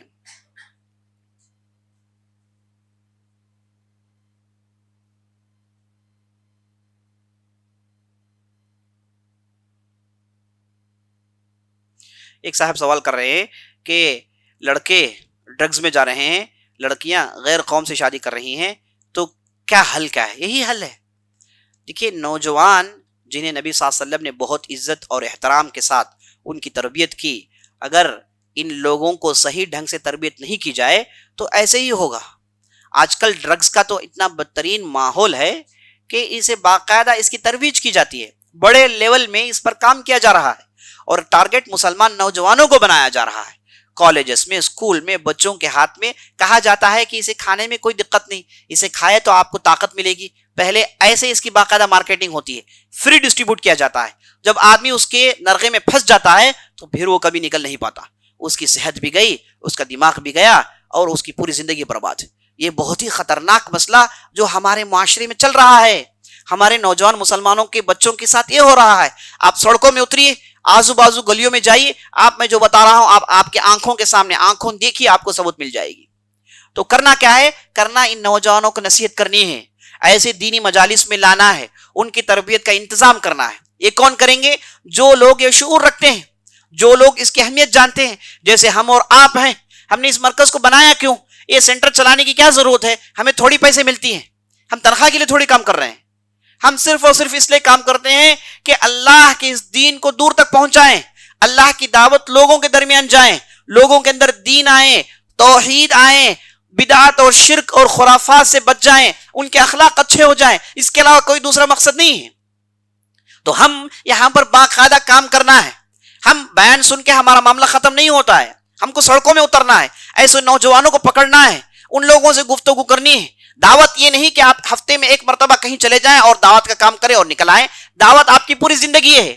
آپ جہاں رہتے ہیں وہاں سے آپ دعوت شروع کیجیے, جہاں رہتے ہیں وہاں سے آپ تبلیغ شروع کیجیے. آپ کے سامنے برائیاں چل رہی ہیں اور آپ خاموش ہیں تو میں کہتا ہوں کہ آپ کے دل میں ایمان ہے ہی نہیں. ایمان اگر ہے تو آپ اس برائی کو لے کر فکر مند ہوں گے, ان برائیوں سے نوجوانوں کو بچانا چاہیں گے. کیا آپ کے اندر یہ فکر نہیں پیدا ہوتا جب آپ ان نوجوانوں کو دیکھتے ہیں کیسی کیسی حالتیں ہو گئی ان کی, کیا کیا برائیاں ان کے اندر آ گئی ہیں, ان کے گھروں میں ان کے کسی کے گھر امن سے نہیں ہے. تو ایسے موقع پر ہم جیسے لوگ اگر خاموش ہوں تو عذاب ہم سے شروع ہوگا, اللہ کا عذاب ہم سے شروع ہوگا. تو ہم لوگوں کو اٹھنا ہے اور ان برائیوں کو روکنا ہے. بنی اسرائیل پر اللہ نے بار بار عذاب لائے, وہ اس لیے لائے کہ یہ برائیوں سے روکتے نہیں تھے. دیکھیے, اسلام کا جو گاڑی ہے یہ دو پہیوں میں ہے, ایک اچھائی کا حکم اور برائی سے روکنا. اچھائی کا حکم, برائی سے روکنا. اچھائی کا حکم دیں گے کوئی مخالفت نہیں ہوتی. آپ لوگوں کو اچھائی کی طرف بلائیں گے, کوئی مخالفت نہیں کرے گا آپ کی. آپ کہیں گے کہ اچھے اخلاق اچھی چیز ہے, کہے گا ٹھیک ہے. آپ جو ہے نماز پڑھیے, کہے گا کہ ٹھیک ہے. آپ ایک اللہ کی عبادت کیجیے, وہ سب مانے اچھائی سب بتاتے ہیں. لیکن معاملہ اس وقت سنگین ہو جاتا ہے, معاملہ اس وقت بگڑ جاتا ہے جب آپ برائی سے روکتے ہیں. کہتے ہیں کہ بھائی یہ مت کرو, وہاں پر سوال ہوتا ہے کہ کیوں نہ کریں, وہاں سے جھگڑے شروع ہوتے ہیں. اچھائی کا حکم سب دیتے ہیں. کون سی ایسی قوم ہے جو اچھائی کی طرف بلاتی نہیں؟ بتائیے آپ. کیا ہندو مذہب کے اندر اچھائی کی بات نہیں ہوتی؟ کیا عیسائیوں کے درمیان اچھائی کی بات نہیں ہوتی؟ لیکن اسلام ایک ایسا مذہب ہے جو برائی سے روکتا ہے. ان لوگوں کے پاس اچھائی ہوتی ہے, اچھائی کی خوب بات ہوتی ہے, برائی سے کہاں روکا جاتا ہے؟ کیا سزائیں ہیں برائیوں کے لے کر؟ برائیوں سے روکنے کے لیے ان کے پاس کیا تعلیمات ہیں؟ اسلام کہتا ہے کہ كانوا لا يتناهون عن منکر فعلوه. اللہ نے بنی اسرائیل پر لعنت بھیجی داؤد علیہ السلام کی زبانی, وہ اس لیے کہ برائیوں کو دیکھتے تھے, روکتے نہیں تھے. برائیوں کو روکنا یہ بہت ہی اہم جز ہے. تو ہم نے ایسے مرکزوں کو قائم کیا ہے. ہم جیسے دوسرے مرکز ہیں جو کہ مٹھی بھر لوگ ہیں جو دین کا کام کرتے ہیں, تو ان لوگوں کی تقویت دینی ہے, ان لوگوں سے جڑنا ہے. بہت سارے ایسے ہوتے ہیں وہ انہیں یہ دیکھتے ہیں, کہتے ہیں کہ مرکز اچھا وہ چلا رہے ہیں, وہ مرکز وہ چلا رہے ہیں, وہ مرکز وہ چلا رہے ہیں, اور آپ کیا کرتے ہیں؟ ہم ادھر ادھر جاتے ہیں اور اس کے بعد بات ختم. بھائی لوگ مرکز کیوں چلاتے ہیں؟ لوگ دین کا کام کیوں کرتے ہیں؟ پیسے کمانے کے لیے. بھائی ان کے اندر وہ درد ہے جو درد لمحہ بھر کے لیے آپ کے دل میں آ کے چلے جاتا ہے، وہ درد کو محسوس کرتے ہیں اور اس کے لیے اپنا پورا وقت لگاتے ہیں، اس کے لیے میدان میں اترتے ہیں. ایسے لوگوں کی آپ مدد نہیں کریں گے تو مدد کس کی کریں گے؟ یہ بہت بڑا سوال ہے.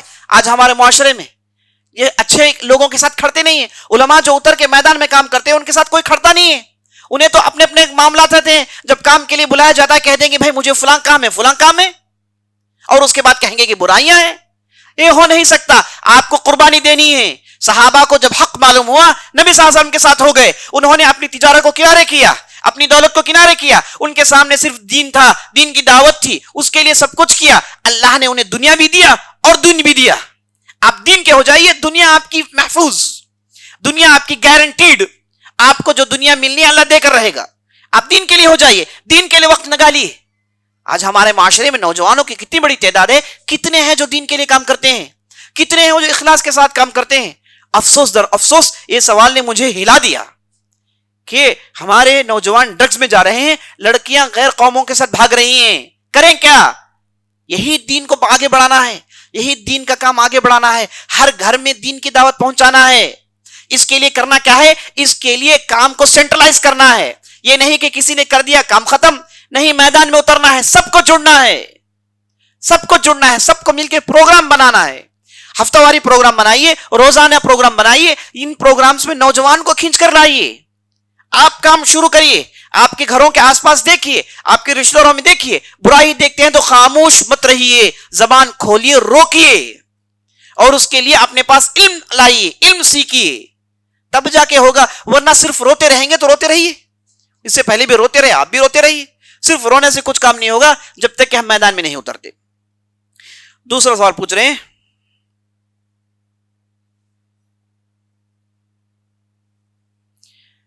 یہ خاتون بڑے درد سے پوچھ رہی ہیں، کہہ رہی ہیں کہ یہ جو سگریٹ پیتے ہیں اس کے بارے میں بتائیں. کئی اچھے خاندان کے نوجوان لڑکے ہیں اور ان چیزوں میں ملوث ہو گئے ہیں اور یہ اس کے ایڈکٹ ہو گئے ہیں، اور یہ بہت ہی مصیبت والی چیز ہے. یہ بالکل صحیح بات ہے. سگریٹ تو دور کی بات، آج کل شراب پینا پانی کی طرح ہو گیا ہے، اور نشے وار چیزوں کو استعمال کرنا ان کے لیے آسان ہو گیا ہے. اللہ حفاظت فرمائے. یہ سگریٹ یاد رکھ لیجیے، یہ حرام ہے.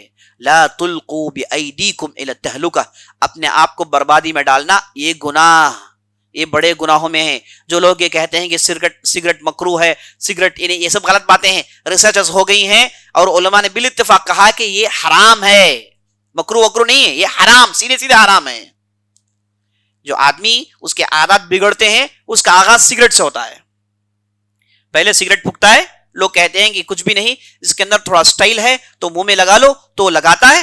اب یہ ایک مرتبہ، دو مرتبہ، اور اس کے بعد اس میں ایک دوسری کیٹیگری ہے، اس میں ایک دوسری ویرائٹی ہے، اس کے اندر تھوڑا اور مزہ آئے گا، اسے تھوڑا اپنا لے، اس میں تھوڑے دن، اور اس کے بعد کہا کہ یہ کیا ہے، اس کے بعد اب تھوڑا جو ہے دوائیاں استعمال کریں، ٹیبلٹس ڈال کر دیکھیں، وہاں پر معاملہ پہنچتا ہے، اور اس کے بعد انجیکشن ڈالیں، اس میں معاملہ پہنچتا ہے. اس کے بعد ایسے ایسے علاقے ہیں وہاں پر یہ نوجوان چلے ہی جاتے ہیں. ایک صاحب میرے پاس ملاقات کی، انہوں نے کہا کہ میرا نوجوان بھاگ گیا، میرا لڑکا. میں نے پوچھا کہاں بھاگا ہے، آپ نے پولیس میں کیوں کمپلینٹ نہیں کیا؟ یہ کہتے ہیں کہ پولیس کو معلوم ہے، مجھے ہی معلوم ہے، ایک فلاں علاقے میں چلے جاتے ہیں، یہ میری پوری دولت لے بھاگا، میری اہلیہ کی جتنی بھی زیورات تھے سب لے گیا، اور وہاں پر صرف اور صرف نشے آوار چیزیں استعمال کرتے ہیں، نشہ کے علاوہ کچھ ہوتا نہیں. ایسے گاؤں ہیں، ایسے علاقے ہیں جہاں پر یہ اپنا پورا مال خرچ کرتے ہیں، صرف نشہ ہی نشہ کرتے رہتے ہیں. نعوذ باللہ. یہ دیکھیں کتنی بڑی غلطی. یہ کس کی غلطی ہے؟ یہ پورے معاشرے کی غلطی ہے. ہم نے ان برائیوں کو دیکھا، اس تعلق سے ہمارے گال میں جو نہیں رہیں گی. ہم نے کہا کہ یہ تو کیا ہے، ہمارے گھر تو محفوظ ہیں. یہ کہنے والے پنجگانے نمازی ہیں، یہ کہنے والے وہ مسجد میں آنے والے ہیں، یہ کہنے والے اس لڑکے کو خود میں نے دیکھا ہے نماز پڑھتا تھا، توحید کی باتیں کرتا تھا، لیکن شیطان نے اسے ایسے دبوچا، ایسے ساتھیوں نے دبایا کہ اس نے اپنے آپ کو برباد کیا، ساتھ ساتھ پورے خاندان کو لے ڈوبا. اللہ حفاظت فرمائے. یہ معاملہ سگریٹ ہی سے شروع ہوتا ہے. یاد رکھ لیجیے سگریٹ حرام ہے بالاتفاق. اگر کسی نے کہا کہ مکروہ ہے، اس کے ساتھ ایک مکمل ڈیبیٹ ہو سکتا ہے، کوئی مسئلہ نہیں ثابت کرنے کے لیے کہ یہ حرام ہے، اس سے نسل کشی ہوتی ہے. یہ صاحب تو پھونک لیتے ہیں، لیکن اس کا بچہ پیدا ہوتا ہے وہ ٹی بی میں، اس کی کیا غلطی تھی؟ آپ نے تو پھونک پھونک کے اڑایا، اب وہ تو پھنس گیا نا، ہے نا. یہ آدمی کے خون میں اس کا اثر ہوتا ہے. انتہائی بری بلا ہے. اس سے آدمی کو حفاظت کرنی ہے. اور یہ جیسے میں نے آپ کو بتایا شیطان کا پہلا قدم ہوتا ہے. یہ سگریٹ پھونکنا یہ شیطان کا پہلا قدم ہوتا ہے. اس کے بعد سے سلسلہ شروع ہوتا ہے. تو پہلے ہی آپ اس دروازے کو بند کر دیجئے, اس دروازے کو کھولیے مت. برائیاں جو ہوتی ہیں یہ شیطان پہلی مرتبہ کہتا ہے کہ ایک مرتبہ کر لو. کیا غلطی ہے؟ برائی کو جان کے رکھنا بھی اچھا ہے, وہ دے گا آپ کو پوری جسٹیفیکیشن دے گا آپ کو.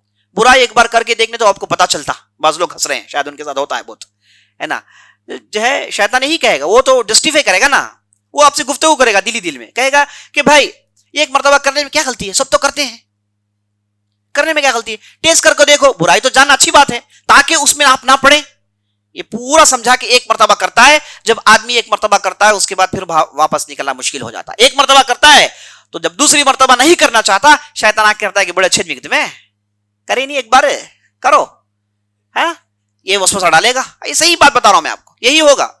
بہت اچھے آدمی ہیں کیا آپ ایک مرتبہ کر لو, آپ تو پہلے کیے ہوئے ہیں. تو گندا آدمی سے تو کرو ایک بار, گندے میں گندا کیا ہے. دوسری مرتبہ, تیسری مرتبہ, جب بھی توبہ کرنا چاہے شیطان کرے گا کہ تو توبہ کرے گا, تیری صورت تھی توبہ کرنے کی. ہاں یہ شیطان کے وسوسے ہوتے ہیں. تو آپ چاہے جو بھی ہو جائے شیطان کے وسوسے مت آئے. آپ کو برائی فوراً چھوڑنی ہے, 1000 مرتبہ آپ نے کیا ہو. نبی صلی اللہ علیہ وسلم کے پاس ایک صحابی آئے, آ کر کہا یا رسول اللہ برائیاں حد سے زیادہ ہے, اللہ کے رسول آپ مجھے بتائیے کہ میں استغفار کر سکتا ہوں. تو نبی صلی اللہ علیہ وسلم نے کہا کہ استغفار کر سکتے ہو. یا رسول اللہ میں پھر کرتا ہوں غلطی, پھر توبہ کرتا ہوں. نبی صلی اللہ علیہ وسلم نے کہا پھر استغفار کرو. 4 مرتبہ کیا. نبی صلی اللہ علیہ وسلم نے کہا کہ اللہ توبہ کے دروازے بند نہیں کرتا. تو صحابہ کہتے ہیں اگر وہ صحابی 100 مرتبہ پوچھتے تو نبی صلی اللہ علیہ وسلم 100 مرتبہ وہی بات بولتے کہ استغفار کرو, غلطی ہوگی استغفار کرو, رجوع کرو اللہ کے پاس. اللہ آپ کے لیے انتظار میں ہے, آپ کے توبہ کو قبول کرتا ہے. تو عزیز ساتھیوں, یہ جو برائیوں کا آغاز ہوتا ہے انہی بری چیزوں سے, یہ سگریٹ وغیرہ سے آغاز ہوتا ہے. جیسے میں نے آپ کو بتا دیا یہ حرام ہے. اللہ حفاظت فرمائے, واللہ اعلم.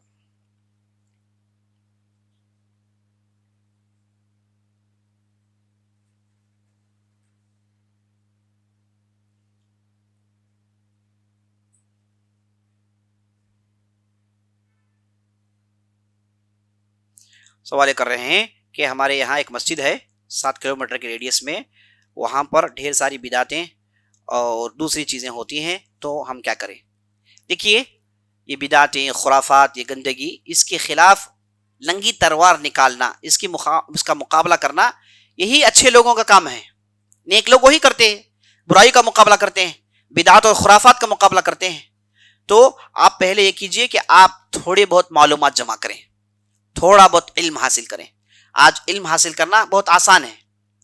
آپ جائیں, تھوڑی بہت جمع کریں, باتیں سنیں, اور اپنی علم کی بنیاد پر ان چیزوں کو روکنے کی کوشش کریں. جتنا آپ جانتے ہیں اتنا منہ کھول کر بولیں. مصیبت یہ ہے جب آپ منہ کھول کر بولتے نہیں.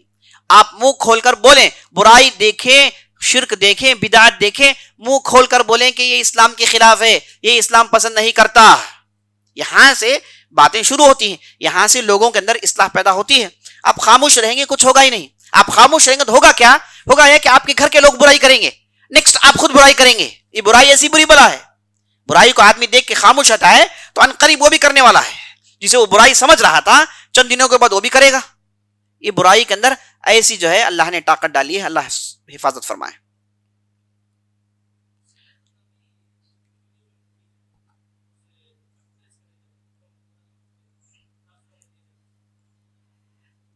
دیکھیے سوال یہ کر رہے ہیں, یہ جو سیرت النبی صلی اللہ علیہ وسلم کو لے کر بعض فلمیں بنائی جاتی ہیں, صحابہ کو لے کر بعض فلمیں بنائی جاتی ہیں, اور دوسرے پرسنالٹیز کو لے کے بعض فلمیں بنائی جاتی ہیں. پہلے تو یہ دیکھیں گے کہ فلم کیسے بنائی گئی. فلم میں حقائق ٹھیک سے بیان کیے گئے ہیں, اور فلم میں جو چیزیں حرام کردہ ہیں وہ چیزیں موجود نہیں ہیں. جیسے میوزک ہو گیا, عورتوں کو دکھانا ہو گیا, یہ جو اسلام جن چیزوں کو حرام قرار دیتا ہے ان چیزوں سے اگر یہ چیز محفوظ ہے اور اس کے اندر صحیح انفارمیشن دیا گیا ہے اور پراپر انفارمیشن دیا گیا ہے, تو ایسی صورت میں ایسا کام کرنے میں کوئی حرج نہیں, بلکہ یہ وقت کی ضرورت ہے. وقت کی ضرورت ہے. آج کی نسل جو ان چیزوں کو دیکھنا پسند کرتی ہے ان لوگوں کو آپ ایسے بتا سکتے ہیں. لیکن ڈراماٹائز کرنے کے لیے, ہے نا, غلط سلط باتوں کو ڈالنا اور حقیقت کے خلاف باتوں کو ڈالنا, اور اس کے بعد اس میں عورتوں کو دکھانا, اور اس کے بعد میوزک مارنا, یہ کہنا کہ بغیر میوزک کے دیکھنا بور لگتا ہے, تو مت دیکھیے. سی بات ہے نا, عورتوں کو دکھانا یہ کہہ کے اسے ہم تھوڑا اٹریکٹیو بنائیں گے. اٹریکٹیو بنانے کی ضرورت نہیں. حقیقت کو بتائیے اور پراپر بتائیے اور صحیح بتائیے, اور وہ اسلام کے حدود میں رہ کر آپ اٹریکٹیو بنا سکتے ہیں تو بنائیے. اتنی یہ اگر کنڈیشنز پوری ہوں تو آپ انشاءاللہ ان چیزوں کو پروموٹ کر سکتے ہیں انشاءاللہ. آپ غیر مسلمان کو دیں گے, اب اس میں میوزک بتایا جائے گا, اس میں عورتوں کو بتایا جائے گا, تو کہے گا کہ یہ ایسی باتیں بتا رہے ہو جو اسلام میں جائز نہیں ہے, شروع سے ہی غلط ہو گیا معاملہ ہے نا. تو اگر ان چیزوں پر کوئی, ان کنڈیشنز پر کوئی ویڈیو اترتا ہے تو آپ اسے فارورڈ کرنے میں کوئی حرج نہیں انشاءاللہ. سبحانک اللہم و بحمدک اشہد ان لا الہ الا انت استغفرک